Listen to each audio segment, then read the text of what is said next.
Social media నుంచి విన్నపం, మన మహాసభకి ఎంప్లాయీస్ కూడా డెలిగేట్స్ గా వచ్చుంటారు. ఫొటోస్ కి మాత్రం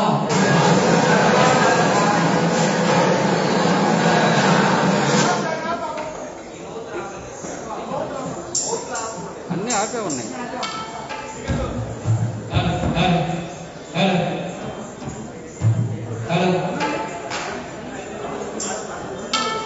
ఎంప్లాయీస్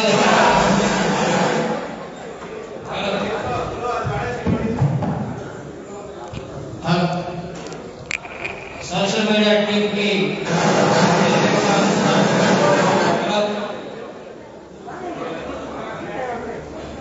మా కార్యకర్తలకి ఎంప్లాయీస్ ఎవరో తెలియదు కాబట్టి ఫొటోస్ మీరే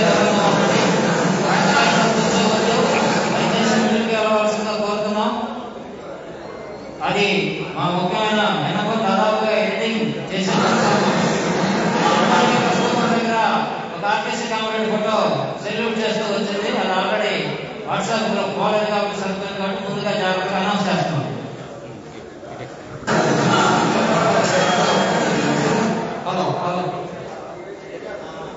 డెలిగేట్స్ గా వచ్చిన ప్రతినిధులందరూ కూడా మరలా బ్రేక్ బాబాయ్లో అందరూ కార్డు తీసుకోవాలి.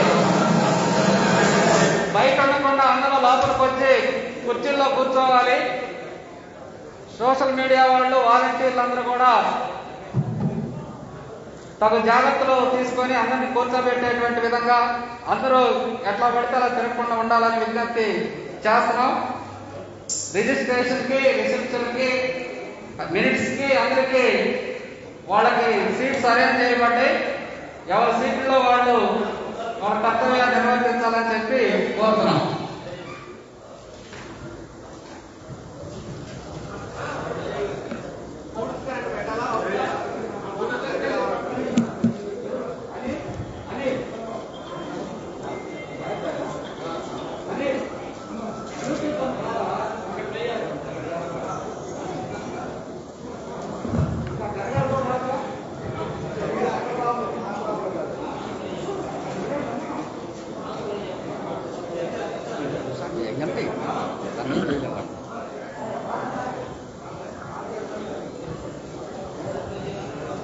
సిపిఎం పార్టీ 13వ జిల్లా మహాసభల సందర్భంగా ఈ యొక్క ప్రారంభ సభ కార్యక్రమానికి హాజరైనటువంటి అందరికీ కూడా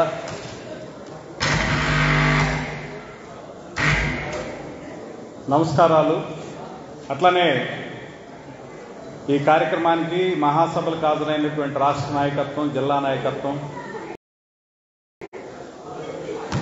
చుట్టుపక్కల గ్రామాల, మండలాల ప్రజలు, పట్టణ ప్రముఖులు అందరికీ కూడా నమస్కారాలు తెలియజేస్తూ ఈ యొక్క ప్రారంభ సభకి అధ్యక్షత వహించాల్సిందిగా సిపిఎం పార్టీ తూర్పు జిల్లా కమిటీ కార్యదర్శి కామ్రేడ్ కోనాటి ఆంజనేయులు గారిని ఆహ్వానిస్తున్నాం.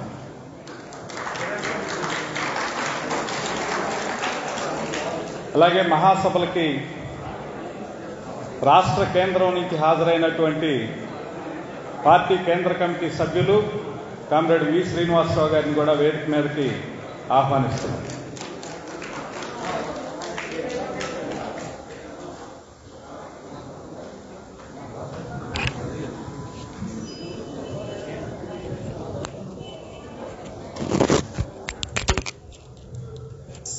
అలాగే రాష్ట్ర కార్యదర్శి వర్గ సభ్యులు కామ్రేడ్ వై వెంకటేశ్వరరావు గారిని కూడా వేదిక మీదకి ఆహ్వానిస్తున్నాం. పార్టీ జిల్లా కార్యదర్శి వర్గ సభ్యులు కామ్రేడ్ సీనియర్ నాయకులు కామ్రేడ్ జాలా అంజయ్ గారిని వేదిక మీదకి ఆహ్వానిస్తున్నాం. జిల్లా నాయకులు, రాష్ట్ర కమిటీ సభ్యులు కామ్రేడ్ వై సిద్ధయ్య గారిని కూడా వేదిక మీదకి ఆహ్వానిస్తున్నాం.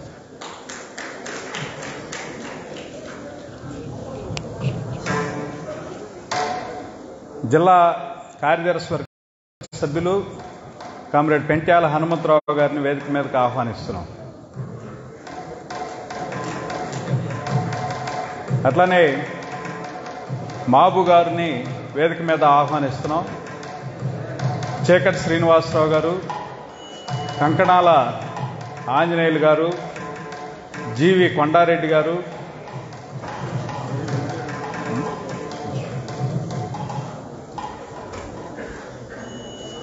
అట్లనే రాష్ట్ర కేంద్రం నుంచి హాజరైనటువంటి కారసాల శ్రీనివాసరావు గారు, సోషల్ మీడియా కన్వీనరు, అట్లనే ప్రజానాట్య మండలి రాష్ట్ర కార్యదర్శి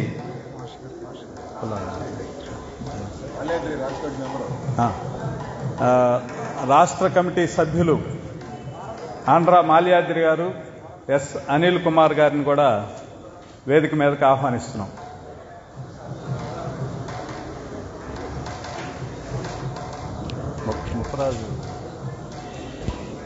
అట్లనే పార్టీ సీనియర్ నాయకులు ముప్పరాజు కోటయ్య గారిని వేదిక మీదకి ఆహ్వానిస్తున్నాం. అలాగే ఈ మహాసభల నిర్వహణకి కీలకమైనటువంటి ఆహ్వాన సంఘానికి గౌరవాధ్యక్షులుగా వ్యవహరిస్తున్నటువంటి ఉబ్బా దేవపాలన్ గారు, రిటైర్డ్ ఆర్జేడీ గారిని వేదిక మీదకి ఆహ్వానిస్తున్నాం. అలాగే పట్టణ ప్రముఖులు, వివిధ సంస్థలకి నిరంతరం చేయూత అందించేటువంటి పెద్దలు వీరవల్లి రుద్రయ్య గారు, సుబ్బారావు గారిని వేదిక మీదకి ఆహ్వానిస్తున్నాం. అట్లనే పెద్దలు చారిత్రక పరిశోధకులు విద్వాన్ జ్యోతి చంద్రమౌళి గారిని కూడా వేదిక మీదకి ఆహ్వానిస్తున్నాం. సిపిఐ సీనియర్ నాయకులు గొల్లపూడి వెంకటేశ్వర్లు గారిని కూడా వేదిక మీదకి ఆహ్వానిస్తున్నాం. అట్లనే ఎన్టీఆర్ కళా పరిషత్ అధ్యక్షులు మన్నం త్రిమూర్తులు గారిని కూడా వేదిక మీదకి ఆహ్వానిస్తున్నాం. అట్లనే కాకానిపాలెం జడ్పీ హై స్కూల్ మాజీ విద్యా కమిటీ చైర్మన్ మున్నంగి చిన్నబావోజీరావు గారిని కూడా వేదిక మీదకి రావాల్సిందిగా ఆహ్వానిస్తున్నాం.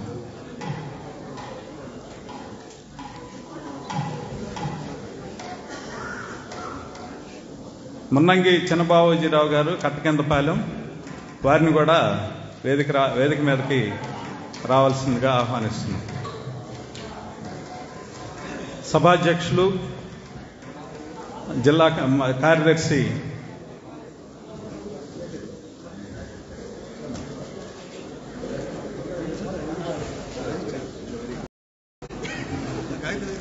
ఇస్తాం అయ్యో నీ ముందే ప్రియంక. ఈ యొక్క ప్రారంభ సభ అధ్యక్షులు కోనాటి ఆంజనేయులు గారు ఈ కార్యక్రమాన్ని నిర్వహిస్తారు. అది తీసుకోవచ్చా? ఇది ఆపేసారు.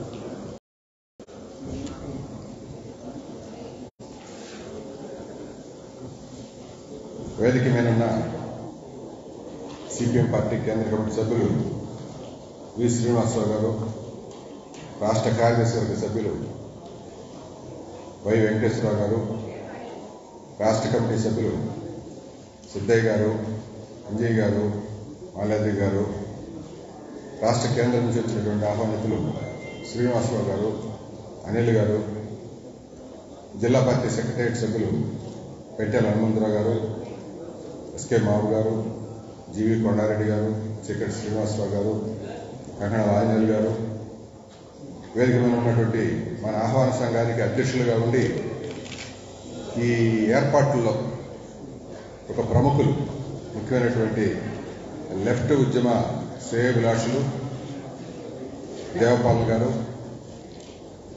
చారిత్రక పరిశోధకులు. మనం ఇప్పుడు పత్రికలో చూస్తుంటాం. వాస్తవంగా ఆయన పరిశోధన వదలకుండా ఆయన ఉద్యోగం విరమణ తర్వాత కూడా కుతూహలంతో నిరంతరం చారిత్రక పరిశోధనలు చేస్తూ పత్రికలో ప్రచురిస్తున్నటువంటి చంద్రమౌళి గారు, ఏ ఉద్యమం వచ్చినా నేను ముందున్నానని చెప్పేటువంటి త్రిమూర్తులు గారు, అండదండలు ఉంటాయి నాయని చెప్పేది సిపిఐ సీనియర్ నాయకులు గొల్లపూడి గారు, అద్దంకి పట్టణంలో ప్రముఖులు సుబ్బారావు గారు, ఇక్కడికి వచ్చినటువంటి పెద్దలు, ప్రతినిధులు, ప్రజలు, పార్టీ అభిమానులందరికీ నమస్కారం. ఈ సభని ఈ సందర్భంగా ఇప్పుడు వచ్చినటువంటి దేశానికి రాష్ట్రానికి వచ్చినటువంటి ప్రమాదం ప్రజల నుంచి రాలేదని, ఈ ప్రమాదం పాలక వర్గాల నుంచి వచ్చింది.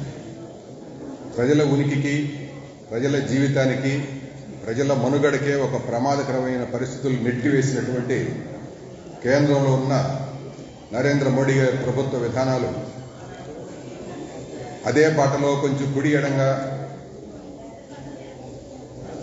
కొన్ని తేడాలు ఉన్నప్పటికీ కొన్ని భారాలు మోపుతున్న జగన్మోహన్ రెడ్డి గారు, కేంద్ర రాష్ట్ర ప్రభుత్వ విధానాలు ప్రజలకు ఎంత హానిగా ఉన్నాయో, వీటిని ఎలా ఎదుర్కోవాలి, ప్రజలకు అండగా సిపిఎం పార్టీ ఎలా ఉండాలి అనేటువంటిది ఈ మహాసభలో ప్రధానంగా చర్చించబోతున్నాం. ప్రకాశం జిల్లా తీవ్రమైనటువంటి వెనుకబాటులో ఉంది. దీనికి నిధులు లేవు. ఎంపికైన మినిస్టర్లు ఎవరు దీన్ని పట్టించుకునే పనిలో లేరు. సొంత లాభాల కోసం ఎమ్మెల్యే పదవులు, మినిస్టర్ల పదవులు తప్ప జిల్లా అభివృద్ధి కోసం, ప్రజల అభివృద్ధి కోసం ఆలోచించడం కానీ, ప్రణాళికలు కానీ, ఫైటింగ్ కానీ, పెండింగ్లో ఉన్న పరిష్కారం చేయటం కానీ, వీటన్నిటిలో ఏమాత్రం శ్రద్ధ లేకుండా వాళ్ళ కాంట్రాక్టులు, వాళ్ళ మనుషులు, వాళ్ళ లాభాలు, వాళ్ళ వర్కులు, దీన్ని చక్కదిద్దుకునే పనిలో జిల్లా ఎమ్మెల్యేలు, మినిస్టర్లు ఉన్నారు. అందువల్ల వెరసి ప్రకాశం జిల్లా అన్ని రంగాలు వెనకబడిపోయింది. ప్రజల జీవితాలు వెనకబడిపోయినాయి. విపరీతమైన వలసలు, క్లోరిన్ నీళ్లు, సాగునీళ్లు లేవు. ఇక్కడ ఈ సంక్లిష్టమైనటువంటి స్థితిలో ఈ ప్రకాశం జిల్లా ఉన్న నేపథ్యంలో మన మీద ఉన్నటువంటి పరిష్కారం ఏమిటి, మనం ఏం చేయాలనేటువంటిది ఈ మహాసభలో చర్చించబోతున్నాం. ఈ మహాసభలో చర్చించినటువంటి విషయాలన్నీ కూలంకషంగా ప్రజల మద్దతుతోటి ప్రభుత్వాల్ని, కేంద్ర రాష్ట్ర ప్రభుత్వాల్ని మెడల ఉంచి కొన్నైనా జిల్లా తోడ్పడేటట్టుగా, ఇప్పుడు తక్షణం మన కళ్ల ముందే ఉన్నటువంటి అనేక సమస్యలు కూడా ఉన్నాయి. సాగునీటి సమస్యలు కానీ, ఇప్పుడు వస్తున్న నవంబర్ అంతా వర్షాకాలమై పంటలన్నీ మునిగిపోయినాయి. తీవ్రమైన నష్టం. వేల లక్షల రూపాయలు పెట్టుబడులు పెట్టారు. మిర్చేసిన వాళ్ళు, మినపేసిన వాళ్ళు, పత్తేసిన వాళ్ళు తీవ్రమైన నష్టాల్లో ఉన్నారు. ప్రభుత్వం ఎన్యూమరేషన్లో కూడా కౌలు రైతులను గుర్తించడం లేదు. ఇందులోనూ వివక్షిస్తుంది. ఈ విధంగా జిల్లాలో ఎంతవరకు నష్టపరిహారం ఇస్తారనేది కూడా వేచి చూడాల్సిన అవసరం ఉంది. ప్రజలు ఎప్పుడు ఏదో ఒక సమస్యలు ఎదుర్కొంటూనే ఉన్నారు. వీటన్నిటికీ అండగా సిపిఎం పార్టీ ఉండాలని ఈ మహాసభలు దానికి రూపొందించడం కోసం ఒక ప్రణాళికాబద్ధమైనటువంటి కృషి చేస్తున్నాం. ఆ కృషికి ప్రజల యొక్క మద్దతు కూడా తీసుకొని రేపు రాబోయే కాలంలో అటువంటి ఫైటింగ్, అటువంటి ఉద్యమాల్ని, అటువంటి పోరాటాలను రూపొందించడం కోసం ఈ మహాసభల వేదిక కాబోతున్నాయి. ఈ మహాసభల యొక్క ప్రాధాన్యత ఆ నేపథ్యంలో ఉంది. ఈ సందర్భంగా ప్రారంభంలో ఆహ్వాన సంఘ అధ్యక్షులు దేవపాలన గారు వారు మనకి ఒక 5 నిమిషాల్లో ఈ ఆహ్వాన పలుకులు, తొలి మాటలు వారు మాట్లాడతారు. తర్వాత కేంద్ర కమిటీ సభ్యులు శ్రీనివాసరావు గారు ఉపన్యసిస్తారు.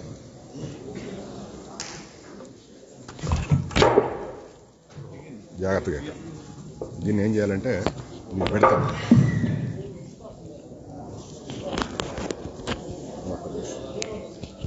సోషల్ మీడియా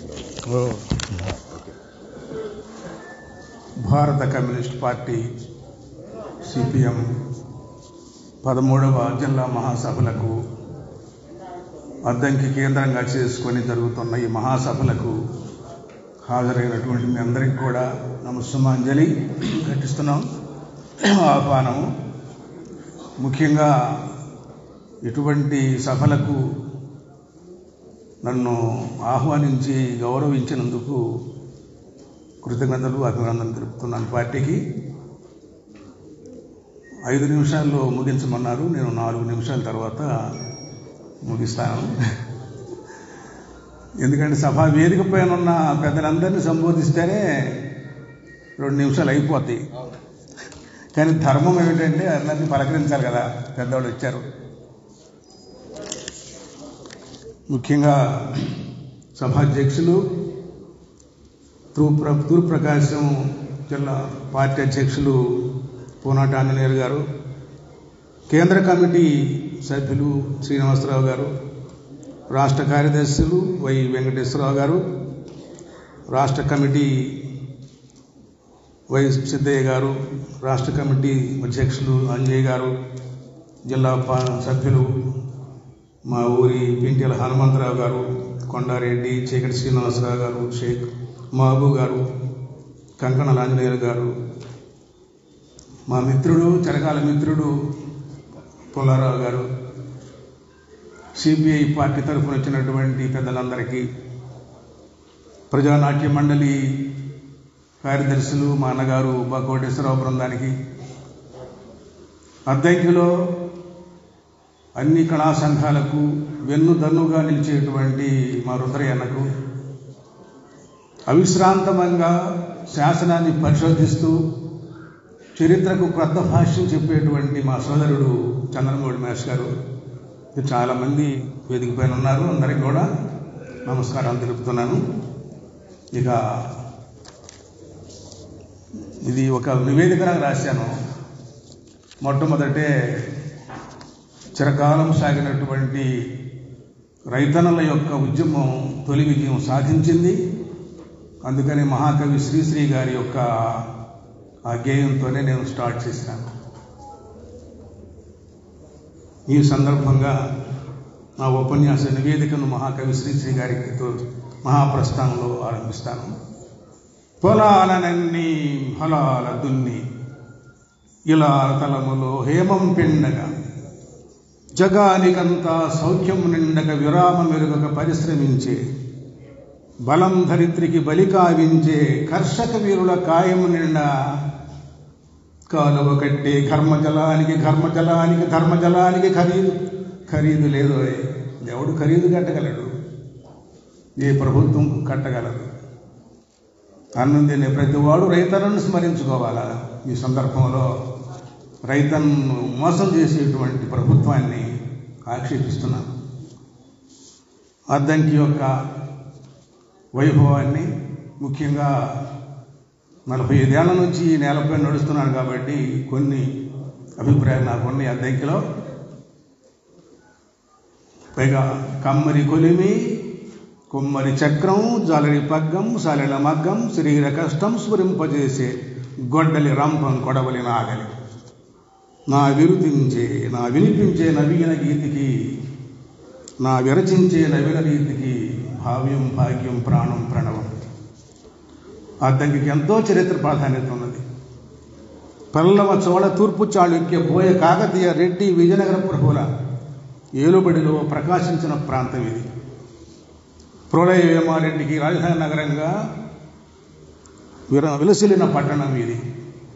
ఆయన ఆస్థానంలోనే ఎర్రప్రగడ ఆస్థానంగా ఉండేవాడు. తూర్పు చాళుక్య ప్రభు అయినటువంటి గుణక విజయాదిత్యుని యొక్క సేనాని పండురంగడు వేయించినటువంటి శాసనమే తొలి పద్య శాసనము. సాహిత్య చరిత్ర మహాసముద్రం అయితే పద్యం పుట్టిన గడ్డ అద్దంకి. తరువాయి ఛందస్సులో రాయబడింది. ఆ శిలాశాసనాన్ని కూడా అద్దంకిలో ప్రశ్నించినాము. కాబట్టి సాహిత్యం ఎంతో గొప్పది, నన్నయ్యకు ముందు ఏమీ లేదు అని వాదించే వరకు మొట్టమొదటి శాసనం తరువోజ అంటే కష్టజీవులు పాడుకునేటువంటి రోకలి పాటలాగా ఉంటాయి తరువోజ. కాబట్టి ఇక్కడ కష్టజీవుల యొక్క నేపథ్యం కూడా ఉందన్నమాట.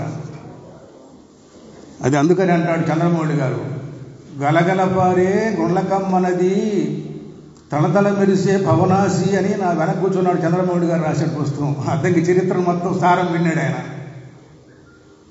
విక్టోరియా మహారాణి, జార్జి ప్రభు 6వ ప్రభు పర్యటించారంటే ఇక్కడ వాళ్ళ యొక్క స్మారక చిహ్నంగా రాణి తోటలో వాడి విగ్రహాలు ఉన్నాయి, శిలా విగ్రహాలు. ఎందుకు చెప్తున్నానంటే, ఒక పట్టణంలో సభలు పెట్టినప్పుడు ఆ పట్టణం యొక్క ప్రాధాన్యత ఏమిటి, చారిత్రక విశేషాలను తెలుసుకోవడం ధర్మం. మన పార్టీ సిద్ధాంతాలు, రాద్ధాంతాలు, ఉద్యమాలు, పోరాటాలు అవిశ్రాంతం ఎప్పుడు జరుగుతూ ఉంటాయి.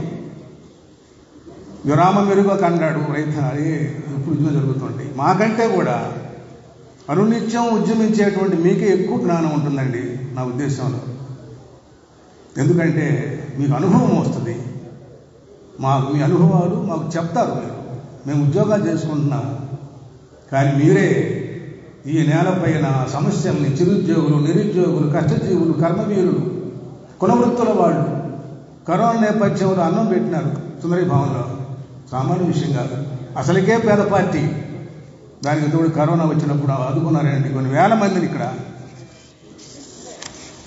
అలానే జాతీయోద్యమంలో, స్వతంత్ర పోరాటంలో కూడా ఈ నేల తమ భూమికను ప్రదర్శించింది. వందే మాతరము, రౌలట్ చట్టము, ఉప్పు సత్యాగ్రహము, క్విట్ ఇండియా మూమెంటు ఏదైనా సరే దాని యొక్క ప్రకంపనలు అద్దెంకిపోయిన పడ్డాయి. ఎంతమంది జైలు పాలయ్యారు. నాగినేని వెంకయ్య గారు, వారణాసి పుల్లయ్య గారు, కోన వెంకటరామ శర్మ, పవిడిగండ సుబ్బారావు, అనమనమూరు, రావిందల వెంకటేశ్వర్లు గారు, ఈయన బాంబుల వెంకటేశ్వర గారు అంటారు. ఆ శిలాస్తూపం అక్కడ అద్దెంకిలో హై స్కూల్ ఆవరణలో ఇప్పటికీ ఉంది. శిస్తు కట్టాలమ్మని చెప్పంటే సహాయ నిరాకరణ ఉద్యమంలో కోట సుందరం అనేటువంటి ఆమె ఏంద్ర నీ కట్టేదని చెప్పని తహసీల్దారికి మంగళసూత్రం తీసి మొఖానేసినటువంటి గ్రామం ఇది. అందులో స్వాతంత్ర ఉద్యమంలో కూడా అద్దెంకి ప్రధాన భూమిక ఉన్నది అని గమనించండి. ఈ కమ్యూనిస్ట్ పార్టీ మాత్రం ఎంతమంది అజ్ఞాత వీరులు ఎర్ర జెండా నీడలు ఒరిగిపోయారు. అక్కడ వందే మాత్రం ఒరిగిపోతే ఇక్కడ కమ్యూనిస్ట్ పార్టీ కార్యకర్తలు ఎందరో జైలు పాలయ్యారు, చిత్రహింసలు పాలయ్యారు. వామపక్ష అభిమానులకు, హేతువాదులకు, మానవతావాదులకు, భావజాలం వాళ్ళకు పుట్టినలేండి అద్దెంకి.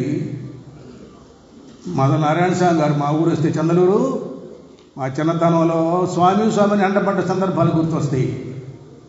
66లో ఇంకోలు వచ్చినప్పుడు పల్లె అంతా తగలబడిపోతే ఆయన చూడడానికి వెళ్ళినప్పుడు ఆయన నిద్రపోతుందని చెప్పంటే నిందించిన సందర్భాలు కూడా ఉన్నాయి.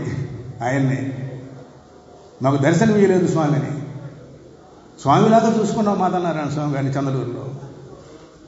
చంద్రలూరు నీళ్ళకి రా, మా పెండల హనుమంతరావు గారికి ఉన్నాడు, ఆయన అభ్యుదయవాది, మా ఊరే. హరిజన నీళ్ళకి రానికపోతే తమన చంచయ్య గారు, పెండల బోసు రాఘవులు గారు, పెంటారు సుబ్బారావు గారు అందరూ కూడా చెరువులో దిగి మాలమాదిగల రండి అని చాటింపు వేసి దిగండి ఎవడమ్మ గుడి సంబంధించి చెప్పన్న సందర్భం ఉంది ఈ ప్రాంతంలో. ఈ చెరువు ఎవరిదిరా, చెరువు తవ్వింది మీరు, గట్టేసింది మీరు, మెట్టేసింది మీరు, పొలం దున్నింది మీరు, నీళ్ళకి రాని రైళ్ళు ఎట్లా నేను చూస్తామని చెప్పని చందలూరు వీధుల్లో మాలమాదిగ వాళ్ళని మా చిన్నతనం నడిపించినటువంటి సందర్భం జ్ఞాపకానికి వస్తున్నది తమన చంచయ్య గారు. కాబట్టి అందరూ మహానుభావులు చాలామంది. పాటి వన రంగనాయకులు గారు అంటే, తిమ్మరాజు లక్ష్మీనారాయణ గారు మా ఊరు పక్కన కొరికి సద్బ్రాహ్మణోత్తమైనటువంటి కుటుంబం, లేస్తే మాలపల్లి ఉండేవాడు, కిరాతకంగా చంపింది ఆనాటి నెహ్రూ గవర్నమెంట్. ఆయన పేరన తిమ్మరాజు నాట్య మండలి నేను నాటకాలు చాలా వేసాను మేము ప్రజానాట్య మండలికి ముందే. కాబట్టి ఈ ప్రాంతం ఇంకా కొల్ల వెంకయ్య గారు, వెంబడి రాంకోటయ్య గారు, జయహింద్ రాంకోటయ్య గారు, పంతంగి రత్తయ్య గారు, రాయన వీరయ్య గారు, కటారు బలరామరెడ్డి, రతన వెంకటస్వామి, పచ్చని వీరరాఘవి, గొప్పల కృష్ణమూర్తి, కాకాని పుచ్చయ్య, గొల్లపూడి అంజయ్య, ఎందరండి ఎందరో మహానుభావులు. కామరెడ్డి వై సిద్ధయ్య గారు రాసినటువంటి అమరవీరులు అడుగుజాడలు చదివితే ఈ ఊరు, ఈ జిల్లాలో ఉండేటువంటి ప్రతి అణువు కూడా రక్తశక్తమైనట్టుగా శ్రీశ్రీ అన్నట్లు రక్తంతోటో కన్నీళ్లతోనో ఉంటుందండి చూసే వాళ్ళకు. లేకపోతే భవనాలు కనపడతాయి, రియల్ ఎస్టేట్ కనపడతాయి, చూసేవాడికి కష్టాలు కనపడతాయి. కవులకు, కళాకారులకు కాణాచి నేల. ఇంకొక నిమిషంలో టైం ఉంది. ఒక దేశంలో ఉండే కళను చూస్తే ఆ దేశం ఎలా బతికిందో, ఎలా బ్రతుకుతుందో చెప్తాడు చరిత్రకారుడు. కవులు, కళాకారులు నిలిచిన చోట కలహాలు ఉండవండి. మెత్తని మనసు ఉంటుంది కవులకి. ఈ ఊర్లో అద్దంకులు ఎన్ని సంఘాలు. సృజన మా జానపద కళాపీఠం, అన్నగా నడిపేట నందమూరి కళా త్రిమూర్తులు, ఘంటసాల గాన భారతి, అద్దంకి సాహితీ సమాఖ్య, అద్దంకి సాహితీ స్రవంతి, రంగస్థల కళాకారుల సమాఖ్య. ఒకట ఎన్ని సంఘాలు ఉన్నాయి ఈ ఊళ్ళో. కాకపోతే సంప్రదాయబద్ధంగా పోతుంది. కొద్దిగా ప్రజానాట్యం వాళ్ళు పాటలకు బాణీలు మార్చుకుంటే మన వాడిని మాట మోగిస్తాడు ఉప్ప కోటేశ్వరరావు. అంటే చాలామంది నందమూరి కళా పరిషత్తు, దాసభారతి జానపద కళాక్షేత్రం, అద్దంకి సాహితీ సమితి, జాషువా సాహితీ సమితి, ఇట్లా ఇవాళ ఘంటసాల శతవార్షికోత్సవం ఆరంభమైంది. రోటరీ క్లబ్ ఆఫ్ శంకరకొండ, అన్నగారు అసిస్టెంట్ గవర్నర్గా పనిచేశాడు రుద్రయ్య అన్నగారు. మొట్టుపల్లి చారిటబుల్ ట్రస్ట్ సంగీత కళాశాల నడిపింది. ఒక్కొక్క సంఘం కవుల్ని, కళాకారులను పోషించి, ఆదరించి, సమీకరించి గ్రంథస్థం చేసినటువంటి సందర్భాలు. నేను రాసినటువంటి గ్రంథం 70 మంది కవులు ఈ ప్రాంతంలో ఉన్నట్లుగా అద్దంకి సాహితీ వైజయంతికి రాసిన 70 మంది ఉన్నారు ఈ గ్రామంలో కవులు. అంతా బాగానే ఉందండి, బాగా నడుస్తుంది కళా సంఘాలు. కానీ ఇంకొక వైపును చూస్తేనో ప్రకృతి వైపరీత్యాలకు తట్టుకుంటూ గిట్టుబాటు ధర లేక విలవిల్లాడేటువంటి రైతన్నలు, అన్నదాతలు ఒక ప్రక్కన, ఆరుగానం శ్రమించే కూలీలు ఒక ప్రక్కన, వృత్తి పనివాళ్ళు, చిరు వ్యాపారస్తులు, చిరుద్యోగులు, నిరుద్యోగులు ఒక వైపున, కరోనా సమయంలో ప్రాణాలు కాపాడేటువంటి పారిశుద్ధ్య కార్మికుల సమస్యలు ఒక వైపున, ప్రజా వ్యతిరేక చట్టాలు వచ్చినప్పుడు, ప్రజల యొక్క రక్తాన్ని పీల్చుకునేటువంటి చట్టాలు వచ్చినప్పుడు ప్రశ్నించేటువంటి, దొమ్మ చూపించేటువంటి పార్టీ ఉద్యమకారులు వైపున. ఇది నేపథ్యము. కాబట్టి ఈ సభలకు ఎంతో ప్రాధాన్యత ఉన్నదండి. ఈ గ్రామం జరుపుకోవడం నిజంగా ఇది క్లిష్ట సమయం. ఒక నూతన ప్రసాద్ అన్నట్టు దేశం చాలా క్లిష్ట పరిస్థితుల్లో ఉందంటాడు ఆయన. అంత క్లిష్ట పరిస్థితులు నవ్విచ్చాడు ఆవిడ, అది గమ్మత్తు. ఇట్లా ఈ ప్రజలు అందరూ కూడా ఆలోచన చేసి ఈ సభల్లో పెద్దలు చెప్పేటువంటి సిద్ధాంతాలను అధ్యయనం చేసుకొని కార్యక్షేత్రానికి పోయి గ్రామ లెవెల్లో ఉండే సమస్యల్ని సావధానంగా విని, ముఖ్యంగా శిక్షణగా, క్రమశిక్షణగా, ఆదర్శంగా ఉండి మన పార్టీని జయప్రదం చేస్తారని, ఈ సభలు చేసేటువంటి దాని ఫలితాన్ని అందిస్తారని చెప్పని ఆశిస్తూ ఈ 5 నిమిషాల ప్రసంగానికి ధన్యవాదాలు తెలుపుకుంటూ ముగిస్తున్నాను. ధన్యవాదాలు. చిన్నగా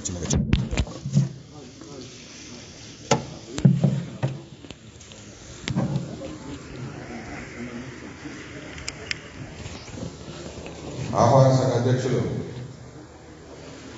దేవపాలన్ గారు ఈ ప్రాంతపు ప్రాధాన్యతలు, ఉద్యమాలు, పోరాటాల్లో ముందున్నటువంటి వాళ్ళ గురించి స్మరించుకుంటూ మనందరికీ ఆహ్వానం పలికినటువంటి దేవపాలన్ గారికి మన సభ తరఫున ప్రత్యేకంగా ధన్యవాదాలు. ఇప్పుడు పార్టీ కేంద్ర కమిటీ సభ్యులు వి శ్రీనివాసరావు గారు వారిని ఉపన్యాసించమని కోరుతున్నాను.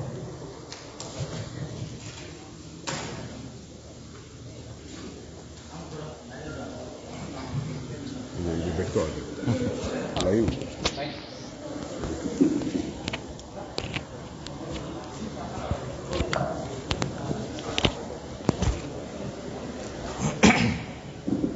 సభాధ్యక్షులు పోనాటి ఆంజనేయులు, మన ఈ జిల్లా మహాసభల ఆహ్వాన సంఘ అధ్యక్షులు దేవపాలన గారు, వారికి కేటాయించిన 5 నిమిషాల్లోనే చాలా చక్కగా ఈ అద్దంకి పోరాట చరిత్రను చాలా ఘనంగా, మనకు తెలియని చాలా విషయాలు చెప్పారు. ఆయన లెక్చరర్గా కూడా పనిచేశారు కాబట్టి తక్కువ సమయంలో ఎక్కువ విషయాలు ఎలా తెలుసో వారికి బాగా తెలుసు. అలాగే వేదిక మీద ఉన్న మన పార్టీ రాష్ట్ర నాయకులు వైవి గారు, వై వెంకటేశ్వరరావు గారు, చెద్దయ్య గారు, అంజయ్య గారు, మాల్యాద్రి గారు, అలాగే వేదిక మీద ఉన్న ఇతర మిత్రులు, జిల్లా నాయకులు, కామ్రేడ్స్, సోదరులారా, సోదరిమణులారా, ఈరోజు రేపు ఇక్కడ జరుగుతున్న జిల్లా పార్టీ మహాసభలు ఈ జిల్లాలో మార్క్సిస్ట్ పార్టీ నిర్మాణాన్ని, ప్రజా ఉద్యమాలని ఏ విధంగా ముందుకు తీసుకుపోవాలో కూలంకషంగా చర్చించి కొన్ని నిర్ణయాలు చేయడానికి వివిధ ప్రాంతాల నుంచి ఎన్నికైనటువంటి ప్రతినిధులు అలాగే ఆహ్వానితులు ఇక్కడికి వచ్చారు. గత 4 సంవత్సరాల్లో ఈ జిల్లాలో అనేక ప్రజా ఉద్యమాలు నడిపారు. జిల్లా సమగ్రాభివృద్ధి కోసం కానీ, రామాయపట్నం లాంటి వాటి పోర్టు కోసం కానీ, నీటిపారుదల సమస్యల మీద, గిట్టుబాటు ధరల సమస్యల మీద, వ్యవసాయ కూలీ ఉపాధి సమస్య మీద, అసంఘటిత కార్మికుల సమస్యల మీద, అలాగే దళితులు, మహిళలు, ఇలా ఒకటి కాదు అన్ని వర్గాల తరగతుల ప్రజానీకం యొక్క సమస్యల మీద రాటుదేలినటువంటి కార్యకర్తలందరికీ కూడా నేను అభినందనలు తెలియజేస్తా ఉన్నాను. ప్రజల్లో మనకు ఓటేసి సిపిఎం పార్టీ ఎన్నికల్లో గెలిచినా గెలవకపోయినా ఈరోజు కాబట్టి రేపైనా సరే ప్రజలు మనం వెంట వస్తారు అనేటువంటి ఒక అచంచలమైనటువంటి విశ్వాసంతో ఈరోజు ఒక విభిన్నమైనటువంటి పద్ధతి ఇతర పార్టీలాగా మనకు తెలుసు. ఈరోజు రాజకీయాలంటే ఈ రాజకీయాల్లో ఎంత సంపాదించుకున్నారు, ఏం వెనకేసుకున్నారు, ఏ పదవి సంపాదించుకున్నారు, ఇదే ఈరోజు రాజకీయాల్లో ఉన్నారంటే దీనికి విభిన్నమైనటువంటి పార్టీ మార్క్సిస్ట్ పార్టీ. అలాంటి పార్టీలో ఈరోజు కార్యకర్తలుగా ఉన్నందుకు మనందరం కూడా గర్విస్తున్నాం. అలాగే మొన్న మనం చూసాం 20 నెలల పాటు మొత్తం ఇప్పుడు కూడా ఏమవుతుందో మనకు తెలియదు. కరోనా మొత్తం ప్రపంచాన్ని గడగడలాడించింది. ఎవరూ బయటికి రాలేదు, ఒకరినొకరిని పలకరించుకునేది లేదు, పండగలు లేవు, పబ్బాలు లేవు. ఇలాంటి స్థితిలో ప్రాణాలకు తెగించి ప్రజలకు సేవ చేయడంలో ముందుకొచ్చి ఐసోలేషన్ కేంద్రాలు, లేకపోతే హెల్ప్ లైన్లు, సెంటర్లు, మందులు సరఫరా చేయడం, ఆహార సరఫరా చేయడం, ఇలాంటి ప్రాణాలకు సైతం పణంగా పెట్టి సేవలు అందించినటువంటి మార్క్సిస్ట్ పార్టీ ప్రజా సంఘాల కార్యకర్తలందరికీ కూడా నేను రాష్ట్ర కమిటీ తరఫున హృదయపూర్వకమైనటువంటి ధన్యవాదాలు తెలియజేస్తాను. ఇది మరొక ఏ పార్టీ చేయలేదు ఇలాంటి కృషి. చాలా పార్టీలు ఇప్పుడు ఎన్నికలు రాగానే ఇంటిల్లు తిరిగి 1000 ఇస్తాం, 2000 ఇస్తాం, పోటీలు కూడా 5000 ఇస్తాం, కవర్లో పెట్టి ఓటుగా డబ్బులు కొనుక్కున్నటువంటి రాజకీయ పార్టీలు మనం చూసాం. కానీ కష్టకాలంలో ప్రాణాలను పణంగా పెట్టి ప్రజలకు వచ్చి సహాయం చేసిన పార్టీ ఏ ఒక్కటైనా ఉందా? ఒక సిపిఎం తప్ప అని చెప్పి నేను అడుగుతా ఉన్నాను. ఎవరైనా పార్టీ వాళ్ళు గుండెల మీద చేసుకొని చెప్పాలి. అది మార్క్సిస్ట్ పార్టీ యొక్క విశిష్టత. అందువల్ల అటు పోరాటాల్లోనూ ఇటు సేవా కార్యక్రమాల్లో కూడా ఒక ప్రజలకి వాళ్ళ కనుసన్నల్లో మెలుగుతూ ఒక భవిష్యత్తు మీద అత్యంత విశ్వాసంతో ముందుకు పోతున్నటువంటి పార్టీ భారత కమ్యూనిస్ట్ పార్టీ. మార్క్సిస్ట్ ఒక రాజకీయ పార్టీ. అది ఒక సాధారణ రాజకీయ పార్టీ కాదు. కార్మిక వర్గ రాజ్యాధికారం కోసం పోరాడుతున్న ఒక విప్లవ పార్టీ. అందువల్ల ఈ పార్టీ మిగతా పార్టీల కన్నా విభిన్నంగానే ఉంటుంది. నేను అడుగుతున్నాను, ఈరోజు దేశంలో చాలా పార్టీలు ఉన్నాయి. కాంగ్రెస్, బీజేపీ, వైఎస్ఆర్సీపీ, తెలుగుదేశం. ఏ పార్టీలో అయినా ఈరోజు ప్రజాస్వామ్యం ఉందని నేను అడుగుతా ఉన్నాను. మేము చాలా చాలా గొప్ప గొప్ప పార్టీలను చెప్పుకోవచ్చు, ఛాతీలు చించుకోవచ్చు. కుటుంబ పార్టీలు, వారసత్వ పార్టీలు, తాము పోతే తాము బిడ్డలు, మనవలు మనవరాళ్ళు అధికారంలోకి రావాలని కోరుకునేటువంటి వాళ్ళు తప్ప సాధారణ కార్యకర్తల్లో నుంచి, కష్టపడి జీవుల నుంచి పైసా పెట్టుబడి పెట్టకుండా సేవ చేస్తూ నిస్వార్థంగా ఒక పార్టీలో నాయకులుగా ఎదగలిగినటువంటి శక్తి ఈ పార్టీలో ఏ పార్టీకైనా ఉందా అని చెప్పి అడుగుతా ఉన్నాను. కానీ మార్క్సిస్ట్ పార్టీ అలాంటి వారసత్వ రాజకీయాలని పెంపొందించేటువంటి పార్టీ కాదు. అలాగే ఈ పార్టీల వేటల్లో కూడా ఎన్నికలు ఉండవు. పై వాళ్ళు కింద వాళ్ళని నామినేట్ చేస్తుంటారు. కాంగ్రెస్ చూడండి, సోనియా గాంధీ లేదా రాహుల్ గాంధీ, వాళ్ళు ఎవరిని చెబితే వాళ్ళే నాయకులు. బీజేపీలో ఇది మరీ విచిత్రమైన పార్టీ. ఈ దేశంలో ప్రతి రాజకీయ పార్టీకి స్వతంత్రం ఉంది. అది ఎవరికైనా పనిచేయనండి, ఎవరి కోసమైనా పనిచేయనండి, పెట్టుబడిదారులు, భూస్వాముల కోసమైనా పనిచేయనివ్వండి. కానీ స్వతంత్ర రాజకీయ పార్టీలు వాళ్ళకు అనుబంధంగా విద్యార్థి సంఘాలు ఉంటాయి, యువజన సంఘాలు, కార్మిక సంఘాలు, అనేక సంఘాలు ఉంటాయి.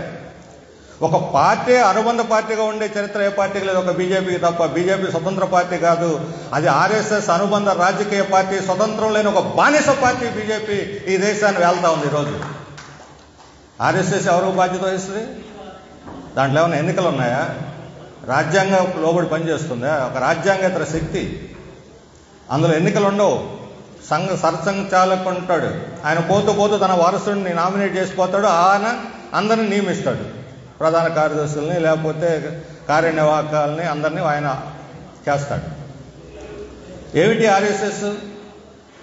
వీళ్ళు 3000 సంవత్సరం నాటి ఒక దీన్ని మన భారతీయ సాంప్రదాయం చరిత్ర పేరుతోటి ఈ సమాజాన్ని వెనక్కి తీసుకుపోయి ఆ రామరాజ్యం పేరుతో దాని మీద మన దేశం మీద రుద్దటానికి ప్రయత్నం చేస్తున్నటువంటిది. ఎలా ఉండేది 3000 ఏళ్ల నాటి మన భారతదేశం? ఎలా ఉండేదా? వేదాలు, ఉపనిషత్తులు, వేదాంగాలు అంటే ఏమిటి? ఆ వేదాల్లో ఏముంది? దాన్ని పునరుద్ధరించడం అంటే ఏమిటి? ఆటవిక నాగరికతకు తీసుకుపోవటమే కదా. ఈ రాజ్యాంగాన్ని వాళ్ళు గుర్తించరు. ఇది పనికిమాల రాజ్యాంగం అంబేద్కర్ రాశాడు. అసలు రాజ్యాంగం భారతదేశానికి దేవుడే ఇచ్చాడు, పవిత్రమైన రాజ్యాంగం మనువాదం. కులాంతరాలతోటి పై కులం కింది కులాన్ని అణగదొక్కటం, మగవాళ్ళ ఆడవాళ్ళని అణగదొక్కటం, కింద వాళ్ళు పై వాళ్ళకి సేవలు చేసుకోవటం, పెద్దవాళ్ళు తప్పు చేస్తే చిన్న శిక్ష, చిన్నవాళ్ళు తప్పు చేస్తే చిన్న తప్పు చేసిన పెద్ద శిక్ష. ఇది మనోధర్మశాస్త్రంలో ఉన్నది. అదే మన రాజ్యాంగం అంటారు వీళ్ళు. 2002 సంవత్సరాల దాకా మన జాతీయ పతాకాన్ని కూడా గుర్తించలేదు వాళ్ళు. ఈ రోజు కూడా జాతీయ గీతాన్ని గుర్తించరు. జనగణమన మన జాతీయ గీతం అంటే గుర్తించరు వాళ్ళు. వందే మాతరం అనాలి. వందే మాతరమే స్వతంత్రోద్యమంలో ఒక నినాదంగా వచ్చింది. వందే మాతరం అని అంటే మాత, తల్లికి వందనం అని. మనకేం తప్పు లేదు తల్లికి వందనం చేయటంలో. కానీ అందులో దుర్గామాతకి ఆరాధన ఉంది. ఈ దేశంలో హిందువులు, క్రిస్టియన్లు, ముస్లింలు, జైనులు, బౌద్ధులు, అనేక మతాల వారు కలిసిమెలిసి జీవిస్తున్నటువంటి సమాజంలో వాళ్ళకి నమ్మకం లేనటువంటి ఒక దాన్ని, అసలు విగ్రహారాధనే ఒప్పుకున్నటువంటి మతాలు ఉన్నాయి. వాళ్ళ మీద మేము విగ్రహారాధన రుద్దుతామంటే, హిందువులు ముస్లింల్ని విడగొట్టి బెంగాల్లో విభజన వచ్చినప్పుడు వందే మాత్రం పెద్ద నినాదంగా వచ్చింది. స్వతంత్రోద్యమంలో గొప్ప నినాదమే. కానీ అది ఇతరుల మీద రుద్దటానికి కాదు. జాతీయ గీతంలో జనగణమన ఎవరిది? బ్రిటిష్ రాణి మన దేశానికి వస్తున్నప్పుడు మన దేశ చరిత్ర ఎంత గొప్పది, మన సాంప్రదాయాలు ఎంత గొప్పది, ఈ విశాలమైన భారతదేశంలో ఉన్న జాతులు, మతాలు అన్నీ కలిసిమెలిసి ఎలా ఉంటాయో దేశాన్ని కీర్తిస్తూ పాడినటువంటి పాట, రాసినటువంటి పాట రవీంద్రనాథ్ ఠాగూర్. అదే ఈరోజు మన జాతీయ గీతం. దాన్ని వాళ్ళు ఒప్పుకోరు. అంటే మన దేశాన్ని కీర్తిస్తూ రవీంద్రనాథ్ ఠాగూర్ రాసిన గీతాన్ని ఒప్పుకోకపోతే వీళ్ళు దేశ భక్తులా, దేశ ద్రోహులని అడుగుతా ఉన్నాను. అసలు ఇంకా విచిత్రమైన విషయం ఏంటంటే, మొట్టమొదటిసారి భారతదేశంలో స్వతంత్రానంతరం స్వాతంత్రంతో సంబంధం లేనటువంటి పార్టీ అధికారంలోకి వచ్చింది, బీజేపీ. స్వతంత్రోద్యమంలో పాత్ర లేదు. పాత్ర లేకపోయినా పర్లేదు. కానీ బ్రిటిష్ వాళ్ళకి సాష్టాంగ ప్రమాణం చేశారు, లొంగిపోయారు, ద్రోహం చేశారు ఉద్యమానికి. వీళ్ళు చెబుతారు వీర సావర్కర్ అని. ఇప్పుడు ఆయన జాతిపితం చేయాలని చూస్తున్నారు. మహాత్మా గాంధీని పక్కన పెట్టి ఈయన జాతిపితం చేయాలన్నారు. ఆయన పేరు చాలా మందికి తెలియదు. ఇప్పుడిప్పుడే వింటున్నారు అక్కడ ఇక్కడ ప్రభుత్వం ప్రచారంలో. ఎవరి సావర్కర్? బ్రిటిష్ వాళ్ళకి వ్యతిరేకంగా పోరాడి అండమాన్ జైల్లో ఉండి, జైలుకు పోయిన తర్వాత బ్రిటిష్ వాళ్ళకి 50 ఉత్తరాలు రాశాడు. నేను లొంగిపోతాను, క్షమాభిక్ష పెట్టండి, బయటకు వచ్చి మీ సేవ చేసుకుంటాను. ఇలాంటి వాడు ఈరోజు దేశ భక్తుడును జాతిపిత. ఇప్పుడు రాజ్నాథ్ సింగ్ వాళ్ళ పార్టీ రక్షణ శాఖ మంత్రి, ఆయనే స్వయంగా ఒప్పుకున్నాడు. సావర్కర్ క్షమాభిక్ష ఉత్తరాలు రాశాడు, కానీ అవన్నీ మహాత్మా గాంధీ సలహా మేరకు రాశాడని మహాత్మా గాంధీకి ఆ మట్టి బురద పూయటానికి అంత ప్రయత్నం చేస్తున్నాడు. రాశాడని మాట మాత్రం ఒప్పుకుంటున్నారు. ఇలాంటి వాళ్ళను పునరుద్ధరించి మనల్ని కీర్తించమంటున్నారు. కాబట్టి జాతీయోద్యమంతో సంబంధం లేకుండా బ్రిటిష్ వాళ్ళకి సేవ చేసి దేశానికి ద్రోహం చేసినటువంటి పార్టీ ఈరోజు అధికారంలోకి వచ్చి దేశభక్తి గురించి, భరతమాత గురించి, వీటన్నిటి గురించి మనకు ఉపన్యాసాలు చేస్తుంటే మనం చెవులోకి వినాలన్నమాట. ఇంతకన్నా భారతదేశాన్ని సిగ్గు చేయడానికి విషయం లేదు. ఒక చీకటి అధ్యాయం ఈరోజు బీజేపీ అధికారంలో ఉండటం. కులాల పేరుతో, మతాల పేరుతో జనాన్ని చీల్చి పిప్పి చేసి వాళ్ళ ఘర్షణలు సృష్టించి దేశాన్ని బలహీనపరిచి మరొకసారి దేశ స్వతంత్రాన్ని విదేశీ పాలకులకు పణంగా పెట్టడానికి ఈరోజు బీజేపీ నడుం కట్టుకుంది. మేము ఈ దేశాన్ని అభివృద్ధి చేస్తూ ఉన్నారు. వచ్చినప్పటి నుంచి 5-6 ఏళ్లలో రోజు మేక్ ఇన్ ఇండియానో లేకపోతే సూపర్ పవర్నో అదనో ఇదనో దేశాన్ని అంతా కూడా ఆకాశంలో నింపుతామని చెప్తున్నటువంటి వాళ్ళు ఈ 6 ఏళ్లలో ఏం చేశారు? ఢిల్లీ సరిహద్దుల్లో పోరాటాలు చేస్తున్న రైతాంగ పోరాటం అణిచివేయటానికి రోడ్ల మీద మేకులు దించారు. అది వీళ్ళ మేక్ ఇన్ ఇండియా. ఇలాంటి పార్టీ ఇప్పుడు సంవత్సరం తర్వాత రైతు ఉద్యమం, మన దేవపాలన గారు చెప్పారు, ఇటీవల వర్తమాన ప్రపంచ చరిత్రలో, భారతదేశ చరిత్రలో ఇంతటి మహత్తరమైనటువంటి పోరాటం మోడీ మెడలు వంచి తోక ముడితే ఈరోజు తిరిగి వ్యవసాయ చట్టాలను వెనక్కి తీసుకునేటట్టు చేయగలిగినటువంటి పోరాటం, శాంతియుతమైనటువంటి పోరాటం. ఇది సువర్ణాక్షరాలతో దేశ చరిత్రలో లిఖించబడేటువంటి పోరాటానికి నాంది పలికింది రైతాంగం. అందుకని అన్నిటికన్నా గొప్ప శక్తి ప్రజల శక్తి. ఒక రాజకీయ పార్టీ, ఒక ప్రధానమంత్రి, ఒక అధ్యక్షుడు, ఒక సైన్యం, ఒక పోలీసు, వీళ్ళు కాదు గొప్పవాళ్ళు. చరిత్రలో ప్రజలే గొప్పవాళ్ళు, తిరుగులేదని చెప్పి ఈ పోరాటం మనకు నిరూపించింది. ఇది కమ్యూనిస్ట్ పార్టీ మొదటి నుంచి చెబుతున్నది. ప్రజలే చరిత్ర నిర్మాతలు. ప్రజలు అనుకుంటే ఏదైనా చేస్తారు, సాధిస్తారు. అది రోజు రుజువైంది మన దేశ చరిత్రలో. పాతకాల చరిత్ర మనం పుస్తకాల్లో చదువుకుంటుంటాం, వింటుంటాం, ఉత్తేజపడుతూ ఉంటాం. కానీ మనం పుట్టి పెరుగుతున్న ఈ కాలంలో మన కళ్ళెదుటగా ఎంత మాత్రమైనటువంటి పోరాటం జరిగి విజయం సాధించడం అనేది ఇది మనం చూస్తున్నటువంటి తొలి పోరాటం. ఇలాంటి పోరాటాలు భవిష్యత్తులో ఇంకా చాలా జరుగుతాయి. బీజేపీ వాళ్ళు అనుకుంటున్నారు నా పాలన శాశ్వతం. మోడీని ఆయన ఒక దైవత్వాన్ని ఆపాదించి మోడీకి ఇప్పటివరకు 10 అవతారాలు ఉన్నాయి, 11 అవతారంగా కీర్తిస్తూ ఉన్నారు. వాళ్ళ social media, BJP social media, వాళ్ళ ఉంది మాగదలు అందరూ కూడా 56 అంగుళాల ఛాతీ పట్టుకొని మొనగాడు దేశాన్ని పరిపాలించడానికి వచ్చాడు మరొకడని చెబుతున్నాడు. మొనగాడే, మోడీ మొనగాడే. ఎందులో మొనగాడు? మోసం చేయట్లో మొనగాడు, ద్రోహం చేయట్లో మొనగాడు, ప్రజలను వంచడంలో మొనగాడు. ఎలాంటి మొనగాడు ఉండడు మనకి చరిత్రలో. ప్రజలు కోరుకుంది అలాంటి వాడిని కాదు. ఆడిన మాట తప్పకుండా నిలబడేటువంటి వాడిని. వాళ్ళు జై శ్రీరామ్ అంటుంటారు రోజు. ఏమిటి శ్రీరాముడు? ఒక మాట, ఒక సత్తి, ఒక బాణం. మరి వీళ్ళు ఒక మాట మీద నిలబడతారా? ఉదయం లేస్తే అబద్ధాలే అబద్ధాలు. ఒక్కటంటే ఒకటి 6 ఏళ్లలో ఒక మాట మీద నిలబెట్టుకున్నామని చెప్పి చెప్పమనండి మేము సవాల్ వేసి అడుగుతా ఉన్నాం. ఆ రోజు ఏం చెప్పాడు?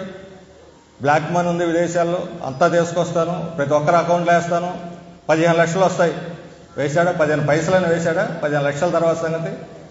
ఇది అబద్ధం కాదా? పెట్రోల్ రేటు 46 రూపాయలు ఉంటే ఆ రోజు లీటరు 37 రూపాయలకి ఇస్తాను నేను. ఈ కాంగ్రెస్ వాళ్ళు పెంచేస్తా ఉన్నారు. ఈరోజు ఎంత అంటే పెట్రోలు 120 రూపాయలు. ఇంకా పెరుగుతుంది, 200 చేరుకుంటుంది అంటున్నారు. భయపడిపోతున్నారు బండ్లు కొనుక్కున్నటువంటి వాళ్ళు. ఈరోజు గ్యాస్ ఎంత ఉంది? 1000 రూపాయలు. అంతేనా? ఇంకొన్ని చోట్ల ఇంకా కూడా ఎక్కువ ఉంటుంది ట్యాక్స్ను బట్టి. ఆ రోజు ఎంత ఉంది? మోడీ అధికారంలోకి వచ్చిన 6 ఏళ్ల క్రితం 450 రూపాయలు. రెట్టింపు కన్నా ఎక్కువ పెరిగింది. ఏం సమాధానం చెబుతారు వీళ్ళు? చదువుకున్నటువంటి వాళ్ళు సంవత్సరానికి 2 కోట్లు ఉద్యోగాలు ఇస్తా ఉన్నాడు. ఒక ఉద్యోగం ఇచ్చాడా? కష్టపడి పండించేటువంటి రైతులకు రెట్టింపు ఆదాయం కల్పిస్తా అన్నాడు. రెట్టింపు ఆదాయం కదా, ఉన్న ఆదాయం పోయి దివాళీ అయితే ఆత్మహత్యలు చేసుకుంటున్నారు. గిట్టుబాటు ధరల చట్టం చేశాడా? ఈరోజు వ్యవసాయ చట్టాల పేరుతోటి రైతులకున్న భూమిని కూడా ఓడగొట్టి కార్పొరేట్ కంపెనీల పరం చేయడానికి ప్రయత్నం చేస్తున్నాడు. ఇదే ప్రజలు ఆయన నుంచి ఆశించింది. ఇదే ప్రజలకు వాళ్ళు చేసిన వాగ్దానం. ఒక్కటంటే ఒక వాగ్దానం కూడా వాళ్ళు అమలు చేయలేదు. మాట తప్పటంలో, మోసం చేయటంలో, ద్రోహం చేయటంలో నెంబర్ 1 కేటుగాడు మోడీ. ఇలాంటి వాడికి దేశాన్ని పరిపాలించేటువంటి అర్హత లేదు. మన ఆంధ్రప్రదేశ్, మన ఈ ప్రజల యొక్క సొంత అనుభవం ఉంది. తిరుపతిలో పోయి అక్కడ వెంకన్న సాక్షిగా వాళ్ళకి దేవుడి మీద నమ్మకం లేదు. ఎందుకంటే దేవుడి మీద నమ్మకం ఉంటే ఆడిన మాట తిరుపతిలో పుణ్యక్షేత్రంలో వెంకటేశ్వర స్వామి ఎదురుగా మనం ఈ వాగ్దానం చేసాం, దీన్ని అమలు జరపాలి, లేకపోతే దేవుడు మనల్ని శిక్షిస్తాడు, మనల్ని నరకంలో పెట్టి, నరకం అంటే ఎలా ఉంటుందో ఉన్నది కదా శాస్త్రాల్లో, ఈ నూనెలో కాగే నూనెలో వేసి వేయిస్తారు అనే భయం ఉంటే తిరుపతిలో చేసిన వాగ్దానాన్ని విస్మరిస్తారు ఎవరైనా? ఆ రోజు నేను ప్రత్యేక హోదా ఇస్తాను ఆంధ్రప్రదేశ్కి చంద్రబాబు నాయుడు భుజం మీద చేసి మాటలు చెప్పి గాడరీతో జనాన్ని మోసం చేసిన మోడీ ఈరోజు నేను ఇవ్వను హోదా. ఒకటి కాదు 100 సార్లు చెబుతున్నాడు ఇవ్వనని. ఏమనాలి దీన్ని? వంచన అనాలా? ద్రోహం అనాలా? వెనుకబడిన ప్రాంతాలకు నిధులు ఇచ్చి ఆదుకుంటాను, నాది బాధ్యత. ఈ ఆంధ్రప్రదేశ్ని అభివృద్ధి చేసే బాధ్యత. రాజధాని ప్రజలకి అక్కడ నిర్మించేటువంటి నిధులు ఇచ్చేటువంటి బాధ్యత నాది. వచ్చి అక్కడ చెంబెడు నీళ్లు పిడిగడ మట్టి వేసి వాళ్ళ కంట్లో దుమ్ము కొట్టిపోయాడు. ఏమిటి ఈరోజు? ఎక్కడుందా రాజధాని? సరే, జగన్ మాట తప్పాడు. ఈయనేం చేస్తున్నాడు? మోడీ కేంద్రంలో కూర్చొని ఈ రకంగా రాష్ట్రానికి ఇచ్చినటువంటి హామీలను కూడా విస్మరించి మోసం చేసింది. అందువలన ఈరోజు మోడీ ప్రభుత్వానికి చరమగీతం పడాల్సినటువంటి పరిస్థితి వచ్చింది. అయితే దీనికి ఎవరు నడుం కట్టాలి? ప్రతిపక్ష పార్టీలు అన్నీ, కాంగ్రెస్ అన్ని పార్టీలు కూడేస్తే ఓడిస్తాం అనుకుంటుంటే ఇది ఒక కప్పల తక్కేళ్లాగానో ఎండ్రకాయల ప్రయాణం లాగానో ఉంది ఈ ప్రతిపక్షాలది. ఒకడు ముందుకు పోతే ఎండ్రకాయలు ఎప్పుడు పైకి ఎక్కుతూ ఉంటాయి. ఏ ఎండ్రకాయ మరొక ఎండ్రకాయని పైకి ఎక్కనే లాగుతూ ఉంటుంది కిందికి, నీకన్నా నేను ముందుకు పోవాలని. ఇప్పుడు మమతా బెనర్జీ, శరద్ పవారు, లేకపోతే అఖిలేష్ యాదవ్ వీళ్ళందరి పరిస్థితి చూస్తుంటే అలా ఉంది. నేను ప్రధాని కావాలి, నేను ప్రధాని కావాలి, నేను ఛాంపియన్, నువ్వు కాదు పో. అసలు యూపీఏ ఎక్కడుందని ఒకరంటే ఇలాంటి వాళ్ళు దేశాన్ని ఉద్ధరిస్తారా? ఈరోజు భారతదేశానికి ప్రత్యామ్నాయం 2 శక్తుల నుంచి రావాలి. ఒకటి ప్రజా ఉద్యమాలు, కార్మిక ఉద్యమాలు. ఏ రాజకీయ పార్టీ అయినా సరే ప్రజల ముందు తల దించాల్సిందే ఉద్యమాలు వస్తే. అందువల్ల ఈ ఉద్యమాలు బలపడితే, ప్రజా ఉద్యమాలు బలపడితే అప్పుడు ప్రత్యామ్నాయ ఉద్యమాల నుంచి ముందు పుట్టుకొస్తుంది. రెండవది, ఉద్యమాల నుంచి వామపక్ష శక్తులు, వామపక్ష పార్టీల అభివృద్ధి కావాలి. అందువల్ల వామపక్ష ప్రజాతంత్ర శక్తుల యొక్క ప్రత్యామ్నాయం అదే దేశానికి నిజమైనటువంటి ప్రత్యామ్నాయం. ఎందుకంటే ఈరోజు మోడీ మతోన్మాద విధానాలనే కాదు దేశం మీద రుద్దుతున్నది. కరోనా వచ్చి ప్రజల కష్టకాలంలో ఉండి వాళ్ళకి తినడానికి తిండి లేక, పని లేక, ఇళ్లలో అలోక లక్షణ అంటూ బతుకుతుంటే వాళ్ళ జేబులో 5 రూపాయలు పడేసి దీన్ని సంవత్సరం పొత్తున మొత్తం బతకండి దీంతో, అంతకన్నా ఏమనుందా? ఈ కరోనా కాలంలో ఏం చేశాడు? పనిలో పనిగా ఎవరు పట్టించుకోరు, వీధుల్లోకి రారు అనుకున్నాడు. ప్రైవేటీకరణ విధానాలు, ప్రతి ఫ్యాక్టరీని, దేశంలో ఉన్నటువంటి అన్నిటినీ కొల్లగొట్టి ప్రైవేట్ కంపెనీలకు అప్పచెప్పేశాడు. మీరు తాజాగా మనం చూస్తే ఎయిర్ ఇండియా, మన విమానాల సంస్థ, ప్రతిష్టాత్మకమైనటువంటి సంస్థ, దాని ఆస్తి విలువ 42,000 కోట్ల రూపాయలు. ఆ విమానాల ఆస్తి విలువ 42,000 కోట్ల రూపాయలు విలువ చేసేటువంటి ఎయిర్ ఇండియాని టాటాలకి 18,000 కోట్లకు అమ్మాడు. 18,000 కోట్లు మొత్తం టాటాలు డబ్బు చెల్లించలేదు. 2,500 కోట్లు మాత్రమే చెల్లించారు. మిగతాదంతా అప్పు. ఈ అప్పు మేము తీర్చుకుంటామని వాళ్ళు చెప్పేశారు. బ్యాంకులకు అప్పు ఉంది, మేము తీర్చుకుంటామని టాటాలు చెప్పారు. అగ్రిమెంట్ అయిపోయింది. రేపు పొద్దున ఏం చేస్తారో మనకు తెలుసు. ఇప్పటివరకు ఏం చేశారో మనకు తెలుసు. లక్షలాది కోట్ల రూపాయలు కార్పొరేట్ కంపెనీలు ఎగ్గొట్టినటువంటి అప్పులన్నీ ప్రభుత్వాలు మాఫీ చేసేసింది. ఒక్కసారి రైతులకు రుణమాఫీ చేస్తే గల్లందు చేసేస్తున్నారు. ఆకాశం భూమిని అంతా కూడా ఏకం చేసి గొడవ చేస్తూ ఉంటారు ఈ మీడియా కానీ బూర్జువా పండితులు. కానీ లక్షల కోట్ల రూపాయలు ప్రతి సంవత్సరం పన్ను ఎగ్గొడితే వాళ్ళు మినహాయింపు, రుణం ఎగ్గొడితే మినహాయింపు, వడ్డీలు కట్టకపోతే మినహాయింపు, ప్రతి దాని నుంచి వాళ్ళకి మినహాయింపే.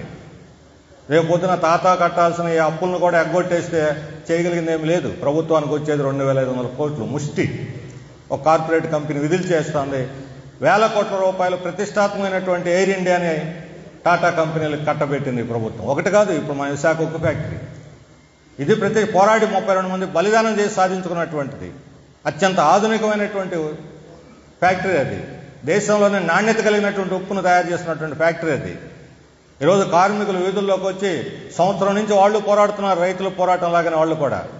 వాళ్ళకండగా యావత్ ఆంధ్రప్రదేశ్, 2 తెలుగు రాష్ట్రాలు కూడా నిలబడి ఉన్నాయి. సకల జనులు వాళ్ళకండగా ఉన్నారు. ఎవడొచ్చి కొంటాడో రాండి ఈ ఫ్యాక్టరీలో అడుగు పెట్టండి, మీ అంతా తేలుస్తామని చెప్పని ఆ కార్మికులు ఈరోజు శపథం పూనున్నారు. అవసరమైతే మనం కూడా పోవాలి. ఎవడన్నా కొని ఈ ఫ్యాక్టరీని స్వాధీనం చేసుకుంటా ఉంటే ఇది తెలుగువారి పోరాట గడ్డ, ఇక్కడ నువ్వు ఈ ఫ్యాక్టరీని ఎలా స్వాధీనం చేసుకుంటావు చూస్తావని చెప్పని చెప్పగలిగినటువంటి దమ్ము, ధైర్యం ఈరోజు తెలుగు ప్రజలకు ఉంది. ప్రజలు అడుగుతున్నారు కాబట్టి వైఎస్ఆర్ కాంగ్రెస్ అయినా, తెలుగుదేశం అయినా, చివరికి బీజేపీ కూడా మేము ప్రైవేటీకరణ వ్యతిరేకమని చెప్పుకోవాల్సినటువంటి పరిస్థితి వాళ్ళకి ఏర్పడింది. అందువల్ల ఈ ప్రైవేటీకరణని ఒక్కొక్కటి మొత్తం తీసుకుపోతున్నాడు. అంతేకాదు మన భూములు, అడవులు, గనులు, నీళ్లు, నదులు అన్నీ ప్రైవేట్ కంపెనీలు పరం చేసేస్తా ఉన్నారు. ఇప్పుడు కొత్త చెప్పాడు ప్రైవేట్ అంటే అందరూ మరలా దానికి ఒక వ్యతిరేకత వస్తుందని అర్థమైంది వాళ్ళకి. ఇంతకుముందు ప్రైవేట్ను బలపరిచిన వాళ్ళు ఇప్పుడు ప్రైవేట్ వద్దంటున్నారు. అందుకని కొత్త పేరు ఒకటి కనుక్కున్నారు, నగదీకరణ అని, మానిటైజేషన్. ఇంతకుముందు పెద్ద నోట్లు రద్దు చేసినప్పుడు ఒక పేరు పెట్టాడు మానిటైజేషన్ అని, డిమానిటైజేషన్ అని. ఆ డిమానిటైజేషన్ డీ తీసేసి మానిటైజేషన్ అని ఒకటి పెట్టారు. అంటే ఆస్తులు అమ్మరు, లీజుకి ఇస్తారట. ఈ హైవే రోడ్లు, పోర్టులు, ఎయిర్పోర్టులు, గ్యాస్ పైప్ లైన్లు అన్నిటినీ 1,000 కోట్ల, లక్షల కోట్ల విలువైనటువంటి ప్రజల ఆస్తిని అంతా కూడా లీజుకి ఇస్తారంట. 50 ఏళ్ళకి 100 ఏళ్ళకి లీజుకి ఇస్తే లీజు ఎంత కడతారట? ఇప్పుడు హైవే మీద మనకి టోల్ గేట్లు ఉన్నాయి. ఆ టోల్ గేట్ గవర్నమెంట్ నిర్వహించే టోల్ గేట్కు 100 రూపాయల ఆదాయం వస్తుంది అనుకోండి. ప్రైవేట్ వాడికి ఇస్తే 120 రూపాయలు ఇస్తానని వాడు ముందుకు వచ్చాడు అనుకోండి సంవత్సరానికి. ఆ 20 అదనంగా 20 రూపాయలు చెరు 10 రూపాయలు పంచుకుంటారట. అంటే మనకు పాతకాలంలో ఒక సామెత ఉంది, నువ్వు శనగలు తీసుకొని నేను పొట్టు తీసుకొస్తాను, ఇద్దరు రెంటిని కలిపేసి ఊదుకొని ఇద్దరం శరిసోగం పంచుకొని తిందామని. పెట్టుబడిదారుడేమో 0 తీసుకొస్తాడు, ప్రభుత్వం 1,000 కోట్ల అప్పులు ఆస్తులు ఇస్తుంది, ఈ రెంటిని శరిసోగం పంచుకుంటారట. ఏమనాలి దీన్ని? ఈ రకంగా మొత్తం యావత్ భారతదేశాన్ని అడ్డంగా నిలువున చీల్చి ప్రైవేట్ కంపెనీలకు అప్పచెప్పటిదే ఇది భారతదేశం బలపడటానికి ఉపయోగపడుతుందా, బలహీనపడటానికి ఉపయోగపడుతుందా? ఇది తెలుగు భారత మాతని పణంగా పెట్టడం కాదా? అంటే తల్లిపాలు తాగి తల్లి రొమ్మునే గుద్దారని చెప్పని అంటారు ఈ బీజేపీ. ఆ తరహా బీజేపీ భరతమాత అంటే ఆ భరతమాతనే కుమ్ముతున్నటువంటి పార్టీ ఇది. అందుకని వీళ్ళు రాక్షస సంతతి తప్ప వీళ్ళు రాముడు సంతతి కాదు. అందుకనే ఇలాంటి పార్టీ ఓడించాలనంటే దానికి ప్రజలందరూ కూడా సన్నద్ధం కావాలి. ఇలాంటి రైతాంగ పోరాటాలు ఏదైతే స్ఫూర్తినిచ్చి దేశానికి మార్గదర్శకంగా ఉందో అలాంటి పోరాటాలు మరిన్ని భవిష్యత్తులో నిర్మించడానికి ఈరోజు మనం ముందుకు రావాల్సిన అవసరం ఉన్నది. అయితే దురదృష్టవశాత్తు ఈరోజు మన రాష్ట్రంలో 2 పార్టీలు ఉన్నాయి. ప్రధానమైనటువంటి వైఎస్ఆర్ కాంగ్రెస్, తెలుగుదేశం పార్టీ. రాష్ట్ర రాజకీయాలను భ్రష్టు పట్టించడంలో వీళ్ళు ఒకళ్ళొకళ్ళు పోటీ పడుతున్నారు. రాజకీయాలంటే ప్రజలకు ఉపయోగపడే విధానాలు, మంచి చెడు, ఏది జనానికి మేలు చేస్తుంది, ఏది నష్టం వీటిని చర్చించాలి, అసెంబ్లీలో అయినా బయట అయినా. వీళ్ళు మాట్లాడుకునే తీరు చూస్తే చెవులు మూసుకోవాల్సి వస్తుంది. ఈరోజు దేశంలో, రాష్ట్రంలో ఉండే ప్రజలందరూ కూడా బూతుల పంచాంగాన్ని ఇప్పేస్తున్నారు. భోషడికే పార్టీ రాజకీయాలు నడుపుతా ఉన్నారు వీళ్ళు. ఇదే ఈ భాషతోనే రాజకీయాలు నడిపేది? చట్టసభల్లో చర్చించాల్సిన విషయాలు ఏమిటి? మహిళల్ని లాగి, ఆ చట్టసభలో లేని మహిళల్ని వీధుల్లోకి లాగి వాళ్ళ శీలాన్ని శంకించి, వాళ్ళ బిడ్డల్ని శంకించి చేసేటువంటి రాజకీయాలు, ఈ రాజకీయాలు తెలుగు ప్రజలకు అవమానం కాదని చెప్పి అడుగుతా ఉన్నాం. ఇదే వీళ్ళని మహిళల్ని గౌరవించేటువంటి విధానం. వైఎస్ఆర్ కాంగ్రెస్, తెలుగుదేశం పార్టీ ఇద్దరు పోటీలు పడి వైఎస్ఆర్ కాంగ్రెస్ అధికారంలోకి వచ్చి 2.5 సంవత్సరాలు నిండింది, 3 ఏళ్ళలోకి వస్తుంది. నవరత్నాలు అమలు జరుపుతున్నాం అంటున్నారు. మంచిదే, సంక్షేమ కార్యక్రమాలు కావాలని మనం కూడా కోరుకుంటున్నాం. అందులోనూ కరోనా లాంటి కష్టకాలంలో ఈ సంక్షేమ కార్యక్రమాలు కొంత తోడ్పడతాయని కూడా మనకు అర్థమవుతున్నది. కానీ సంక్షేమ కార్యక్రమాలు అమలు ఎక్కువ మందికి అందించడానికి బదులు ఉన్నదాని భారం తగ్గించుకునేటువంటి పేరుతోటి ఉన్న సౌకర్యాలను కూడా తీసేసేటువంటి పరిస్థితి రోజు కనిపిస్తుంది.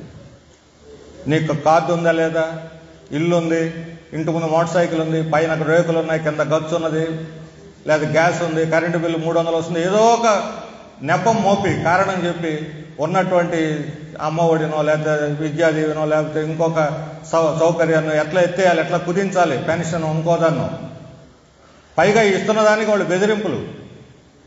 ఎవరైనా ఉద్యమాల్లోకి వస్తే మీ పెన్షన్ కట్ చేస్తాం, ఎవరైనా ఓటేయకపోతే మీ పెన్షన్ కట్ చేస్తాం, బెదిరింపులు. ఈ రకంగా ప్రజల యొక్క బలహీనతని సొమ్ము చేసుకొని రాజకీయంగా బలపడాలనుకుంటే మాత్రం అది సరికాదు. ఒకటే చెప్తున్నాం, ఈరోజు ఏ సంక్షేమ కార్యక్రమాలు అయితే ఈరోజు జగన్మోహన్ రెడ్డి గారిని అధికారంలో తీసుకొచ్చినో ప్రజలు ఆశలు పెట్టుకుని ఉన్నారో ఆ సంక్షేమ కార్యక్రమాల మీద కానీ మీరు కోత పెడితే ప్రజలు మీకు వాత పెడతారు రాబోయే రోజుల్లో, మర్చిపోవద్దని చెప్పని జగన్మోహన్ రెడ్డి గారిని హెచ్చరిస్తా ఉన్నాం.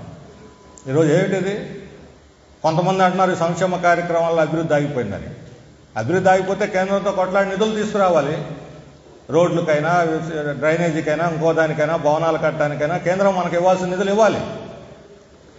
కేంద్రం నుంచి నిధులు తీసుకురావటానికి బదులు వాళ్ళతో లాలూచిపడి, వాళ్ళకి లొంగిపోయి, వాళ్ళకి సాష్టాంగపడి అయ్యా బాబు అంటే ఇస్తారా నిధులు?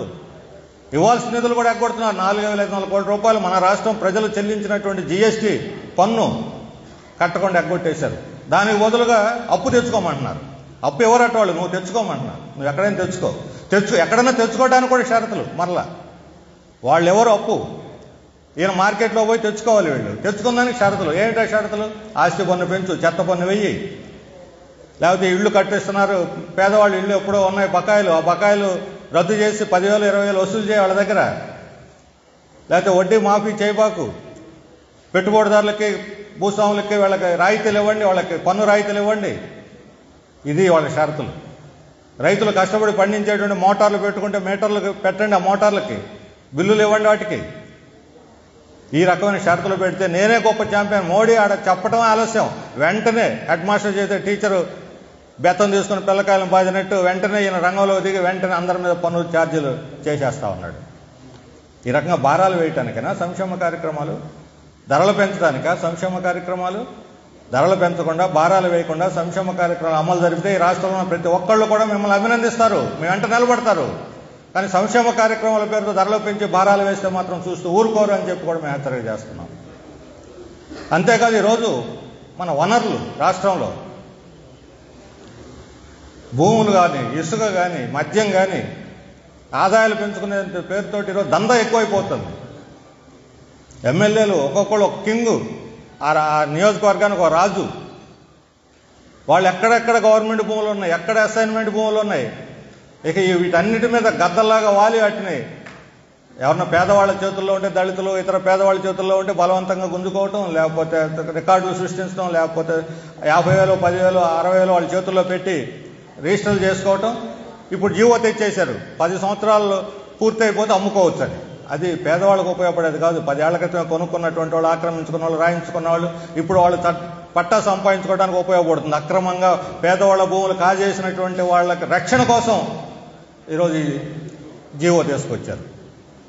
భూమాఫియా, ఇసుక మాఫియా, మద్యం మాఫియా ఒకటి కాదు, సర్వస్వం ఈరోజు రాష్ట్రాన్ని మాఫియాలమయం చేస్తూ ఉన్నారు. జగన్మోహన్ రెడ్డి గారు ఒకటే చెబుతున్నాం మనం, ఈ మాఫియాలు మీరు అడ్డుకోకపోతే, దీన్ని ఆపోతే ఆ ప్రజల ఆగ్రహం రేపొద్దున ఈరోజు ఎమ్మెల్యేల మీద, రేపొద్దున మీ మీదకే మళ్ళుతుంది, మీ పాలనకే వాళ్ళు ఎసురు తెచ్చి పెడతారు.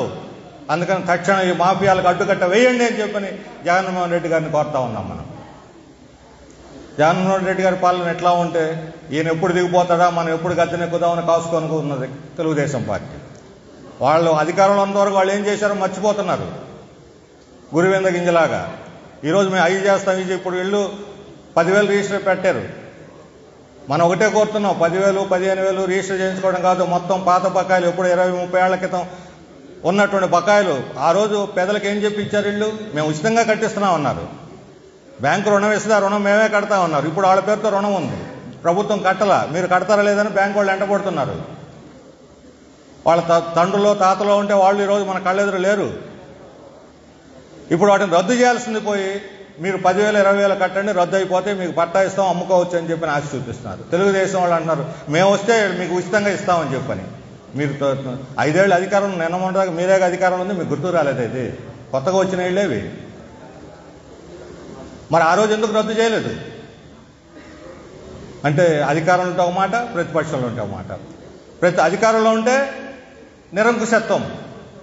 ఎవరైనా అంగన్వాడీలో ఇంకొకళ్ళు పోరాటాలు చేస్తూ ఉంటే అర్ధరాత్రి పూట ఇళ్ల మీద ఒకటి తలుపు తట్టి బెదిరించి అదిరించి స్టేషన్లో కూర్చోబెట్టి మీరు బెజవాడ పోయారంటే, ధర్నా చేశారంటే, ర్యాలీలు చేశారంటే మీ ఉద్యోగాలు ఓడగొడతాం, మీ మీద కేసు పెడతాం, జైలుకు పంపుతాం బెదిరించినటువంటి ఎవరు ఈ నిరంకుశత్వానికి పునాది వేసింది? చంద్రబాబు నాయుడు. ఈరోజు ఆయన ప్రజాస్వామ్యం గురించి మాట్లాడుతున్నాడు, దెయ్యాలు వేదాలు వల్లించినట్టు. మంచిదే, ఈ రోజుకి ఆయన జ్ఞానోదయం అయితే. మళ్ళీ రేపు అధికారంలో కానీ వచ్చాడు అనుకోండి, ఇవన్నీ మళ్ళీ తిరగబడతాయి. అప్పుడు ప్రజాస్వామ్యం జగన్మోహన్ రెడ్డి గారు గుర్తుకొస్తుంది. ఆయన ప్రతిపక్షంలో ఉన్నప్పుడు ఆయన ప్రజాస్వామ్యం గురించి మాట్లాడాడు. అంటే అధికారంలో ఉంటే ఒక మాట, ప్రతిపక్షంలో ఉంటే ఇంకో మాట. ఈ రకంగా మార్చి ప్రజలను మోసం చేస్తూ ఉంటే ఎంతకాలం ప్రజలు ఈ రకంగా భరించాలి? దీనికి ఒక ప్రత్యామ్నాయం కావాలి. ఈరోజు అటువంటి ప్రత్యామ్నాయం కోసం ప్రజా ఉద్యమాలు రావాల్సిన అవసరం ఉంది. కమ్యూనిస్ట్ పార్టీలు ఉన్నాయి, వామపక్ష పార్టీలు ఉన్నాయి. ఇప్పుడు అన్నారు ఈ అధికారంలోకి రారా మీరు బలహీనపడిపోయారు కదా. ప్రజలు ఒకటి ఒప్పుకుంటున్నారు, కమ్యూనిస్ట్ పార్టీలు ఉండాలి, ఎర్రజెండా ఉండాలి, వాళ్ళు పోరాడాలి, వాళ్ళు పోరాడితేనే మా గురించి పాలకులు పట్టించుకుంటారు, మాకైనా సమస్య పరిష్కారం అవుద్ది. చిన్న ఇబ్బంది వచ్చినా ఎర్రజెండా ఆఫీసుని ఎత్తుక్కుంటూ వస్తారు ప్రజలు. అంతవరకు ప్రజలకు ఈ రోజు కూడా విశ్వాసం ఉంది ఎర్రజెండా మీద. కానీ అధికారంలో రారుగా. ఎందుకని రారు? డబ్బులు లేవుగా. అంటే డబ్బు రాజకీయాలు నడుస్తూ ఉన్నాయి. రాజకీయాలకు వ్యాపారంగా మారింది. ఈరోజు 100 రూపాయలు పెట్టుబడి పెడితే రియల్ ఎస్టేట్లోనో లేకపోతే ఫైనాన్స్ బిజినెస్లోనో 100కు 200, 300 వస్తుంది. సంక్షోభం వస్తే అది కూడా రాదు, మునిగిపోతారు. అదే రాజకీయాల్లో 100 రూపాయలు పెట్టుబడితే 1000, 10,000, 1,00,000 ఎంతైనా రావచ్చు ఆదాయం. అత్యంత లాభదాయకమైన వ్యాపారం ఈరోజు రాజకీయం. అందుకని కమ్యూనిస్ట్ పార్టీ వాళ్ళు పోటీ పడరు. మీరు డబ్బులు ఎవరు ఓటుకి, మళ్ళీ జనం దగ్గర పోయి మీరే డబ్బులు అడుగుతారు, మా పార్టీకి ఫండ్ ఇవ్వండి అని. అవును, కమ్యూనిస్ట్ పార్టీ ప్రజల పార్టీ, అది ప్రజల దగ్గరే డబ్బు వసూలు చేస్తుంది, ప్రజల కోసమే పనిచేస్తుంది. ఇందులో ఏమి మొహమాటం లేదు, దాపరికం లేదు. పెట్టుబడిదారుల దగ్గర డబ్బులు తెచ్చి, దొంగ డబ్బు తెచ్చి ప్రజలకు ఓట్లు కొని మాయ మాటలు చెప్పి గెలిచిన తర్వాత ఆ పెట్టుబడిదారులకి సేవ చేసే పార్టీలకి కొదవలేదు ఈ దేశంలో. కానీ ప్రజల దగ్గరే విరాళాలు వసూలు చేసి ప్రజల కోసమే పనిచేసి ప్రతి పైసాకి ప్రజలకే జవాబుదారీగా ఉండేటువంటి పార్టీ ఈ దేశంలో కమ్యూనిస్ట్ పార్టీ మార్క్సిస్ట్ ఒక్కటే అని మేము గర్వంగా చెప్పుకోగలం. అందుకనే రాజకీయాలను వ్యాపారంగా మార్చేటువంటిది కాదు ఈరోజు కావాల్సింది. ఈ రాజకీయాల్లో ఒక ప్రజా సంస్కృతి, నిజమైనటువంటి ప్రజాస్వామిక సంస్కృతి రాజకీయాల్లో పునరుద్ధరించాలి, ప్రజల రాజకీయాలను పునరుద్ధరించాలి అని చెప్పి దానికోసం పోరాడుతున్నాం. ఈ రోజు కాబట్టి రేపైనా సరే ప్రజలు మన వెంట వస్తారనేటువంటి విశ్వాసంతో 200 సంవత్సరాలు పోరాడాం. ఆ రోజు బ్రిటిష్ వాళ్ళకి వ్యతిరేకంగా, చివరికి బ్రిటిష్ వాడు తోక ముడిచిపోయాడు. ఈరోజు సంవత్సరాల కాలం పోరాడాం మనం రైతు వ్యవసాయ చట్టాలకు వ్యతిరేకంగా. మోడీ తోక ముడిచి ఉపసంహరించుకున్నాడు. ఇది 1 రోజులో 2 రోజుల్లో పరిష్కారం అవుతుంది, తెల్లవారి లోపల అధికారంలో రావడానికి మాయా మంత్రాలు ఏమి లేవు మన దగ్గర. మనం బలహీనంగా ఉన్నాం, బలహీన పడ్డాం కూడా. కానీ ఈరోజు పరిస్థితి అట్లా లేదు. ఒక 5 ఏళ్ల క్రితం 10 ఏళ్ల క్రితం ఎక్కడ కమ్యూనిజం, ఎక్కడ మార్క్సిజం, ఎక్కడ ఎర్రజెండా అన్నవాళ్ళు ఈరోజు ఎర్రజెండాను ఎత్తుక్కుంటూ వస్తున్నారు. ప్రపంచం మారిపోతున్నది. ప్రపంచంలో తిరుగు లేదు అనుకున్నటువంటి అమెరికా పరిస్థితి ఏమిటి ఈరోజు? తన చుట్టూ తాను గోడలు కట్టుకొని, మా దేశానికి ఎవరు రాబాకండి, మా దేశం నుంచి పెట్టుబడులు బయటకు పోవడానికి లేదు, ఆ రకంగా గూడు కట్టుకొని బతకాలనుకుంటుంది. ఎక్కడ ఏమైంది దాని శక్తి? చైనా వాళ్ళు కల్లో కనిపిస్తున్నారు అమెరికా వాళ్ళకి. సోవియట్ యూనియన్ కూలిపోయింది, కమ్యూనిజం పోయింది, ఇంకెక్కడ మార్క్సిజం అన్నటువంటి వాళ్ళు ఈరోజు చైనాను చూసి ఎందుకు భయపడుతున్నారు? ఒక 15 రోజుల క్రితం మనకి అమెరికా అధ్యక్షుడు బైడెన్కి చైనా అధ్యక్షుడు జీ జిన్పింగ్కి ఒక సమావేశం జరిగింది. మీరు అందరూ పేపర్లో చూసి ఉండొచ్చు, ఎక్కువ మంది టీవీల్లోనూ. ఏ టైంలో జరిగింది మీకు ఎవరికైనా తెలుసా? ఏ టైంలో జరిగింది సమావేశం? బైడెన్కి అర్ధరాత్రి పూట ఈ సమావేశం, జీ జిన్పింగ్కి మధ్యాహ్నం. అంటే వర్కింగ్ టైంలో చైనా వాళ్ళు, నిద్రపోయే సమయంలో అమెరికా వాళ్ళు కూర్చొని సమయం నిర్ణయించుకొని చర్చలు జరిపారంటేనే ఎవరిది పై చేయిందో మనకు అర్థమవుతుంది. అమెరికా వాడు ఈరోజు చైనా ముందు తల దించుకోవాల్సినటువంటి పరిస్థితి ఏర్పడింది. అది ఈరోజు కమ్యూనిజం యొక్క, మార్క్సిజం యొక్క విశిష్టత, సోషలిజం యొక్క విశిష్టత. 30 ఏళ్ల క్రితం చైనా ఇలా లేదు. 30 ఏళ్ల తర్వాత ఈరోజు చైనా ఒక ఆర్థిక శక్తిగా ఎదిగింది. ప్రపంచానికి వస్తువులు సరఫరా చేసేటువంటి ఒక యంత్రాంగం కింద మారింది. ఏ దేశం అయినా సరే. ఆర్ఎస్ఎస్ మోహన్ భగవత్ అంటున్నాడు చైనాను నిషేధించాలి, చైనా వస్తువులు, చైనా మనకు శత్రువు. కానీ చైనా నిషేధిస్తే, చైనా వస్తువులు నిషేధిస్తే మన ఫ్యాక్టరీలు ఎలా నడవాలి? అదే ఆయన అంటున్నాడు. నిషేధించాలని ఆయన అన్నాడు, నిషేధిస్తే మన ఫ్యాక్టరీలు ఎలా నడుస్తాయని ప్రశ్న కూడా ఆయన వేస్తున్నాడు. అది ఈరోజు మన భారతదేశ పరిస్థితి. చైనా నుంచి ఏ వస్తువు నిషేధించినా, చిప్పులు నిషేధిస్తే, సెమీ కండక్టర్లు నిషేధిస్తే, కంప్యూటర్లు నిషేధిస్తే, సెల్ ఫోన్లు నిషేధిస్తే అందరికన్నా ముందు నష్టపోయేది అంబానీ. ఈరోజు ప్రజలు ఎవరికి నష్టం లేదు, కమ్యూనిస్ట్ పార్టీకి అసలే నష్టం లేదు. దమ్ముంటే చైనా వస్తువులు నిషేధించండి అని చెప్పి అడుగుతా ఉన్నాం. భారతదేశంలో వస్తువులు తయారు చేయండి అని అడుగుతా ఉన్నాం. తయారు చేయడం చేతగాక చైనాని దిగుమతి చేసుకొని రోజు బయటనేమో రోడ్డు మీద చైనాని తిట్టడం, ఇంట్లో లోపలికి పోయి చైనా కాళ్ళ మీద పట్టడం. ఇదే మీ పని. నిజాయితీగా ఉండండి. అందుకని చైనా ఎట్లా డెవలప్ అయింది నేర్చుకోండి పాఠాలు. అక్కడ ప్రజల శక్తితోటి సోషలిజం, కమ్యూనిజం, అక్కడ కమ్యూనిస్ట్ పార్టీ ఆధ్వర్యంలో. ఇంకోవైపు ఏమో తిండి ఎక్కువైపోయింది, బియ్యం పండించి బాగా వరి బాగా మేము కొనమని గవర్నమెంట్ చెబుతా ఉన్నది. మన పక్కనే ఉంది హిందూ రాజ్యం అని చెప్పుకుంటుంటారు ఆర్ఎస్ఎస్ వాళ్ళు, నేపాల్. ఈరోజు అక్కడ ఎర్రజెండా రెపరెపలాడుతూ ఉంది. ఎలా సాధ్యమైంది? బెంగాల్లో ఓడిపోయింది, త్రిపురలో ఓడిపోయింది. పోవచ్చు. ఒక రాష్ట్రంలో పోతేనే మొత్తం ఓటమి కాదు. యుద్ధంలో అనేక యుద్ధ రంగాలు ఉంటాయి. అనేక రంగాల్లో ఓడిపోవచ్చు, అనేక రంగాల్లో గెలవచ్చు. కానీ యుద్ధంలో ఎవరు గెలుస్తారనేది ముఖ్యం. కొన్ని రంగాల్లో ఓడిపోయినా, కొన్ని సందర్భాల్లో ఓడిపోయినా, కొన్ని రాష్ట్రాల్లో ఓడిపోయినా అంతిమంగా ఈ దేశంలో విజయం సాధించేది కమ్యూనిజం మాత్రమే అని చెప్పని తప్ప దీనికి తిరుగు లేదు అని చెప్పి మేము నమ్ముతున్నాం. అది వాస్తవం, చరిత్ర వాస్తవం. ఈ రాష్ట్రంలో కూడా అంతే. మనం ఒకప్పుడు కమ్యూనిస్ట్ పార్టీ చాలా బలంగా ఉన్నది, ఎనగబడ్డాం. ఈరోజు బలహీనపడ్డాం. కానీ ఇది ఇలాగే ఉండదు. ఈ వేళ్ళు సజీవంగా ఉన్నాయి. గరిక పెద్ద ప్రవాహం వచ్చినప్పుడు, వరద వచ్చినప్పుడు కొట్టుకుపోయి తల ఉంచుద్ది గరిక. కానీ వరద తగ్గిన తర్వాత తిరిగి మొలకెత్తి పెరిగి పెద్దదవుద్ది. దాని వేళ్లను ఎవరు పెకిలించలేరు. కమ్యూనిస్టుల యొక్క వేర్లను కూడా ఈ రాష్ట్రంలో ఎవరు పెకిలించలేరు అని చెప్పి మేము చెప్పదలుచుకున్నాం. తెలుగుదేశంలో వైఎస్ఆర్ వాళ్ళు అంటున్నారు, మీరు అటా ఇటా చెప్పండి. అంటే వైఎస్ఆర్ వైపా, తెలుగుదేశం వైపా? కమ్యూనిస్ట్ పార్టీ అటో ఇటో కాదు. ఇది కమ్యూనిస్ట్ పార్టీ తన కాళ్ల మీద తాను స్వతంత్ర శక్తిగా ఈ రాష్ట్రంలో ఎదగటానికి, ఒక ప్రత్యామ్నాయ రాజకీయ శక్తిగా ముందుకు రావడానికి కమ్యూనిస్ట్ పార్టీ ప్రయత్నిస్తుంది తప్ప అయితే ఆ పార్టీ లేకపోతే ఈ పార్టీ ఆ రకంగా అటో ఇటో తోకగా పోయేటువంటి పార్టీగా ఉండదలుచుకోలేదు ఇక్కడ కమ్యూనిస్ట్ ఉద్యమం. ఎన్నికలు వచ్చినప్పుడు స్థానికంగానో ఎన్నికలు, అక్కడ ఓట్లో ఇంకోటో సందర్భం వేరు.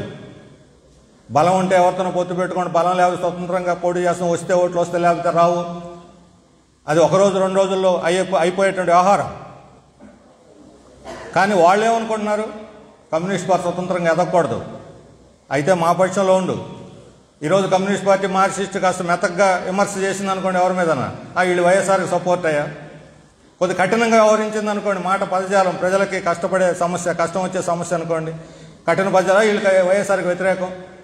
ఇదే పని వైఎస్ఆర్కి అనుకూలం వ్యతిరేకం, తెలుగుదేశానికి అనుకూలం వ్యతిరేకం. మేము అడుగుతున్న వాళ్ళని మీరు కమ్యూనిస్టులకు అనుకూలం వ్యతిరేకం అని చెప్పండి, బీజేపీకి వ్యతిరేకం అనుకూలంగా చెప్పండి. ఢిల్లీలో సాష్టాంగపడి మోడీకి మోకాళ్ళ మీద వంగి అక్కడేమో నంగినంగా మాట్లాడితే ఇక్కడికి వచ్చి వీరుల్లాగా సూర్యుల్లాగా గుండెలు చించుకొని మేము పనిచేస్తామంటే ఆ రకంగా ప్రజల ముందు మోసం చేసేటువంటి చరిత్ర మనకు లేదు. ఈరోజు ఈ రాష్ట్రంలో ప్రజలు అటు వైఎస్ఆర్ కింద తెలుగుదేశం కింద చీలిపోయి ఉండొచ్చు. ఇలా ఇతర పార్టీల భాగవతాలు చూసాం మనం, ప్రజలు చూస్తూ ఉన్నారు. మరొక శక్తి అవసరం, అది వామపక్ష శక్తి, బీజేపీ కాదు ఆ ప్రత్యామ్నాయం. బీజేపీ ఇక్కడ వస్తుందనంటే దానికి కారణం ఈ రెండు పార్టీలు తీసుకొచ్చి మన నట్టింట్లో పెడుతున్నారు బీజేపీ వాళ్ళని, తెలుగుదేశం వైఎస్ఆర్ కాంగ్రెస్ ఇద్దరు కలిసి. అంటే ఒక బ్రహ్మరాక్షసుని తీసుకొచ్చి పెడితే చిన్నదిగానే ఉండొచ్చు, ఈరోజు పెద్ద శక్తి లేకపోవచ్చు. కులమత ఘర్షణలు తీసుకొచ్చి ప్రజల మధ్య చీలికలు పెద్ద సంఘర్షణలు తెచ్చి విద్వేషాలు సృష్టిస్తే రేపొద్దున రాష్ట్రం గత ఏమిటి, భవిష్యత్తు ఏమిటి అని చెప్పి అడుగుతున్నాం. అందుకని మీ అవసరాల కొద్దీ, మీ రాజకీయ స్వార్థం కొద్దీ ఒక మతోన్మత పార్టీకి రాష్ట్రంలో చోటు కల్పించబాకండి. ఈ రాష్ట్రానికి అన్యాయం చేసినటువంటి బీజేపీని వెలివేయండి, అంతేగాని తెచ్చి నెత్తిన మీద పెట్టుకోబాకండి అని చెప్పిన ఆ రెండు పార్టీలను కోరుతా ఉన్నాం మనం. అందుకని మనం ఒకటే అడుగుతున్నాం తెలుగుదేశం వైఎస్ఆర్ని, మీరు ఏ పక్షం? మీరు బీజేపీకి అనుకూలమా వ్యతిరేకమా? ఈ రాష్ట్రం యొక్క ప్రజలకు ప్రయోజనాలు కాపాడతారా, కేంద్రానికి లొంగిపోతారా? వాళ్ళకి సాష్టంగా పడి ఇక్కడ ఒకరినొకరు తన్నుకుంటూ ప్రజలను మోసం చేస్తారా, లేకపోతే ఇద్దరు కలిసి కేంద్రం మీద పోరాడి మన రాష్ట్రానికి రావాల్సిన హక్కుల్ని, నిధుల్ని, విధుల్ని తీసుకొస్తారా లేదా? ఇది మనం అడుగుతున్నాం. ఈరోజు కేంద్రం చేతుల్లో ఉంది సర్వాధికారం. ఇంతకుముందు కాస్త కొద్ది అధికారాలను వాటిని కూడా లాగేసుకుంటున్నారు. వీళ్ళు ఏం చేస్తారు? మున్సిపాలిటీ పరిపాలనలాగా. ఎన్టీ రామారావు ఉన్నప్పుడు పోరాడాడు, రాజశేఖర రెడ్డి పోరాడాడు, వాళ్ళ వారసులు అని చెప్పుకునే వీళ్ళిద్దరు మాత్రం లొంగిపోతూ ఉన్నారు. అందువల్ల మౌలికమైన అంశం ఇది. మేము బీజేపీనైనా కలుపుకొని వైఎస్ఆర్ మీద పోడతాం అని తెలుగుదేశం అంటే ఆ పార్టీని బలపరచడానికి మేము సిద్ధంగా లేము. మీరు కేంద్రానికి వ్యతిరేకంగా పోరాడుతూ ఇక్కడ రాష్ట్రానికి వ్యతిరేకంగా కూడా పోరాడండి, మేము కూడా బలపరుస్తాం. అంతేగాని వైఎస్ఆర్ వ్యతిరేకత పేరుతో బీజేపీని తీసుకొచ్చి ఆంధ్రప్రదేశ్లో రాజకీయాల్లో నిలబెడతామంటే మాత్రం మేము ఒప్పుకోం. ఈ దేశానికి ప్రధాన శత్రువు అది. అందువల్ల కమ్యూనిస్ట్ పార్టీ ఒక స్వతంత్ర శక్తిగా, ఒక స్వతంత్ర రాజకీయ శక్తిగా ప్రజల్లో చొరబడి ఎదిగితేనే ఈ రాష్ట్రానికి కూడా భవిష్యత్తు. అందువల్ల ఎన్నికల్లో వచ్చేటువంటి సర్దుబాట్ల గురించో ఎత్తుగడల గురించో ఇప్పుడే ఆలోచించకుండా, ఎన్నికలు వచ్చినప్పుడు ఎన్నికల ఆ రోజున పరిస్థితిని బట్టి నిర్ణయాలు ఏమైనా చేసుకుంటాం. ఈరోజు స్వతంత్ర రాజకీయ శక్తిగా రాష్ట్ర రాజకీయాలని ఒక నిర్ణయాత్మకమైనటువంటి దశకు తీసుకుపోయేటువంటి విధంగా మన పార్టీని స్వతంత్ర పునాది మీద నిలబెట్టేటువంటి విధంగా అభివృద్ధి చేయటం ఎలా, అదే మన ఏకైక ఎజెండా ఈరోజు ఈ రాష్ట్రంలో. ఆ రకంగా ముందుకు పోవటానికి వీలైనటువంటి పద్ధతుల్లో మన ప్రకాశం జిల్లా మహాసభలు జరగాల్సినటువంటి అవసరం ఉంది. ఇప్పటివరకు చేసినటువంటి అనుభవాలను సమీక్ష చేసుకొని రాబోయే రోజుల్లో ఈ జిల్లా రాజకీయాలను ప్రభావితం చేసేటువంటి శక్తిగా కమ్యూనిస్ట్ పార్టీ మార్క్సిస్ట్ ఎదగకుండా వామపక్ష ఐక్యత కూడా సాధ్యం కాదు. వామపక్ష ఐక్యత బలపడకుండా ప్రజా ఉద్యమాలు బలపడవు. ప్రజా ఉద్యమాలు బలపడకుండా ప్రత్యామ్నాయం రాదు. ఈ భూస్వామి పార్టీలను మనం వెనక్కి నెట్టలేము. వాళ్ళు బలంగా ఉన్న కాలం ప్రజలకు రక్షణ ఉండదు. ఈ అవగాహనతోటి రాష్ట్ర రాజకీయాల్లో మనం ముందుకు పోవాలి. ఆ రకంగా ఈ ప్రకాశం జిల్లాలో కూడా మనం బలపడే విధంగా ఈ మహాసభ నిర్ణయం తీసుకుంటుందని చెప్పి ఆశిస్తూ నాకు ఈ అవకాశం ఇచ్చిన మీ అందరికీ ధన్యవాదాలు తెలియజేస్తూ సెలవు తీసుకుంటాను.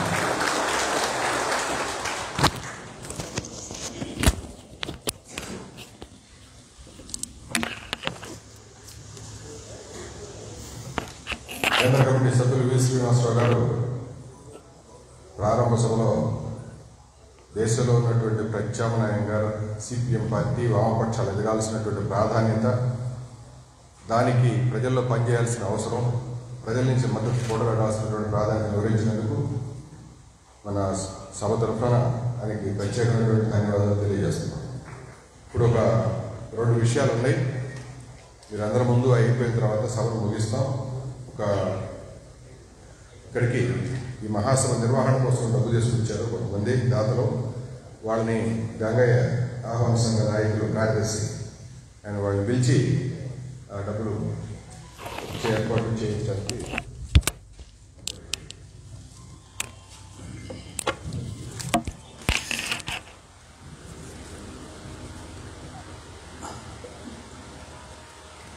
ఇక్కడ మన ఈ ప్రకాశం జిల్లా మహాసభలు మన అద్దంకిలో జరుగుతున్నటువంటి సందర్భంగా ఈ మహాసభల నిర్వహణకి అనేక మంది దాతలు, ఈ పట్టణంలో ఉండేటువంటి వ్యక్తులు, శక్తులు అనేక మంది సహకరించారు.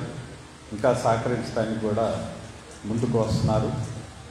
ఇందులో భాగంగా మన పత్రిక ప్రజాశక్తి దినపత్రికలో పనిచేస్తున్నటువంటి విలేకరులు, సిబ్బంది కలిసి ఆర్థిక సహాయం, ఈ మహాసభ నిర్వహణకి ఆర్థిక సహాయం అందించడానికి ముందుకొచ్చారు. ఆ బృందం వి శ్రీనివాసరావు గారి చేతుల మీదుగా తమ విరాళాలని మహాసభ ఆహ్వాన సంఘానికి అందిస్తుంది.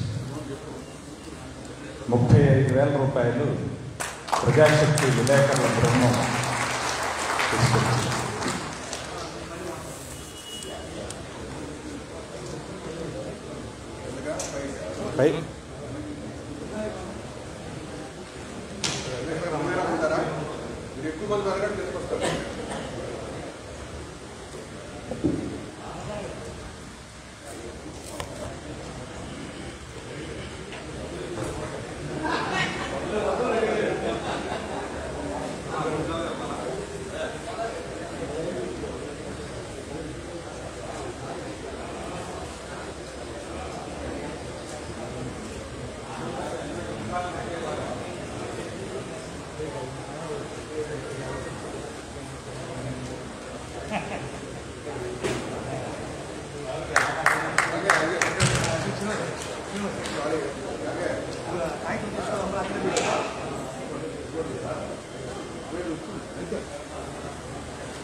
అలానే అద్దంకి ముస్లిం మైనారిటీ సోదరులు కూడా ఈ మహాసభ నిర్వహణకి ఆర్థిక సాయం అందించడానికి వచ్చారు.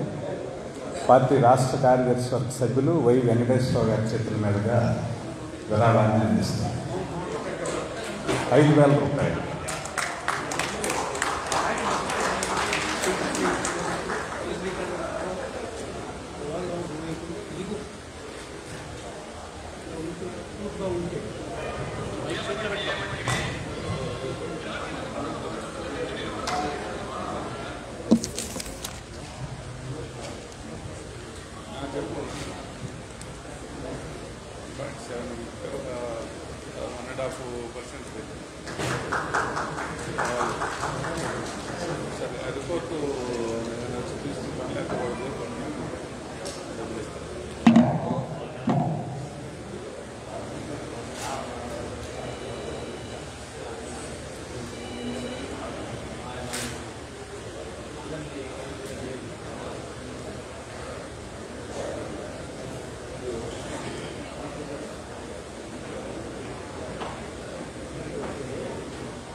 ఇప్పుడు ఈ ప్రారంభ సభని ముగించబోతున్నాం.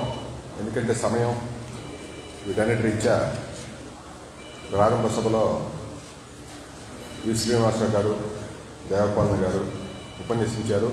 వేదిక మీద ఉపన్యసించడానికి సిపిఐ నాయకులు ఉన్నారు, చంద్రబాబు గారు ఉన్నారు, త్రిమూర్తులు గారు ఉన్నారు, సుబ్బారావు గారు ఉన్నారు, పార్టీ రాష్ట్ర నాయకులు ఉన్నారు. కానీ సమయం రీత్యా వాళ్ళందరి సలహాల్ని, సందేశాన్ని తీసుకోవడానికి తిరిగి మహాసభల్లోకి వెళ్లాల్సినటువంటి నేపథ్యంలో ఈ ప్రారంభ సభని ముగిస్తున్నాం. ఈ ప్రారంభ సభలో మాట్లాడినటువంటి నాయకులకి, మాట్లాడకపోయినా వేదిక మీద నుండి సంఘీభావం తెలిపిన నాయకులకి, మహాసభకు వచ్చినటువంటి ప్రారంభ సభకు వచ్చిన అందరికీ ప్రత్యేకమైనటువంటి ధన్యవాదాలు ఏర్పాటు చేస్తున్నాం. అందరికీ భోజనాలు ఏర్పాటు చేయడం జరిగింది. ఇప్పుడు భోజనం కింద మొదలవుతుంది. డెలిగేట్స్కి ఇక్కడ టీ ఇస్తారు ముందు పక్కనే. ఇక్కడ టీ తాగి డెలిగేట్స్గా ఎంపికైనటువంటి వాళ్ళందరూ ఇక్కడ మళ్ళా ఎమ్మిటే సభలో రావాలి. మిగతా వాళ్ళందరూ కూడా కిందకి వెళితే ఆడ భోజనం వస్తుంది, భోజనం ఏర్పాటు చేశారు. భోజనం చేసి ప్రశాంతంగా మీ ఇళ్ళకి, దూరాభారం నుంచి వచ్చారు మీరందరూ చక్కగా మళ్ళా ప్రశాంతంగా, మీ అందరూ ప్రత్యేకమైన ధన్యవాదాలు చేస్తున్నాం ఈ సమయంలో ఈ సభకు వచ్చినందుకు. డప్పుల కళాకారులు కూడా కిందనే ప్రజానాట్య మండలి కళాకారులు కూడా కిందనే నృత్యాలు అవన్నీ కూడా ఏర్పాటు చేస్తారు. రంగయ్య ఇక్కడ ప్రకటన ఉందా? రంగయ్య ఈ ప్రకటన లేదు, ముగిస్తుంది. ప్రారంభ సభ ముగిసిందని తెలియజేస్తారు.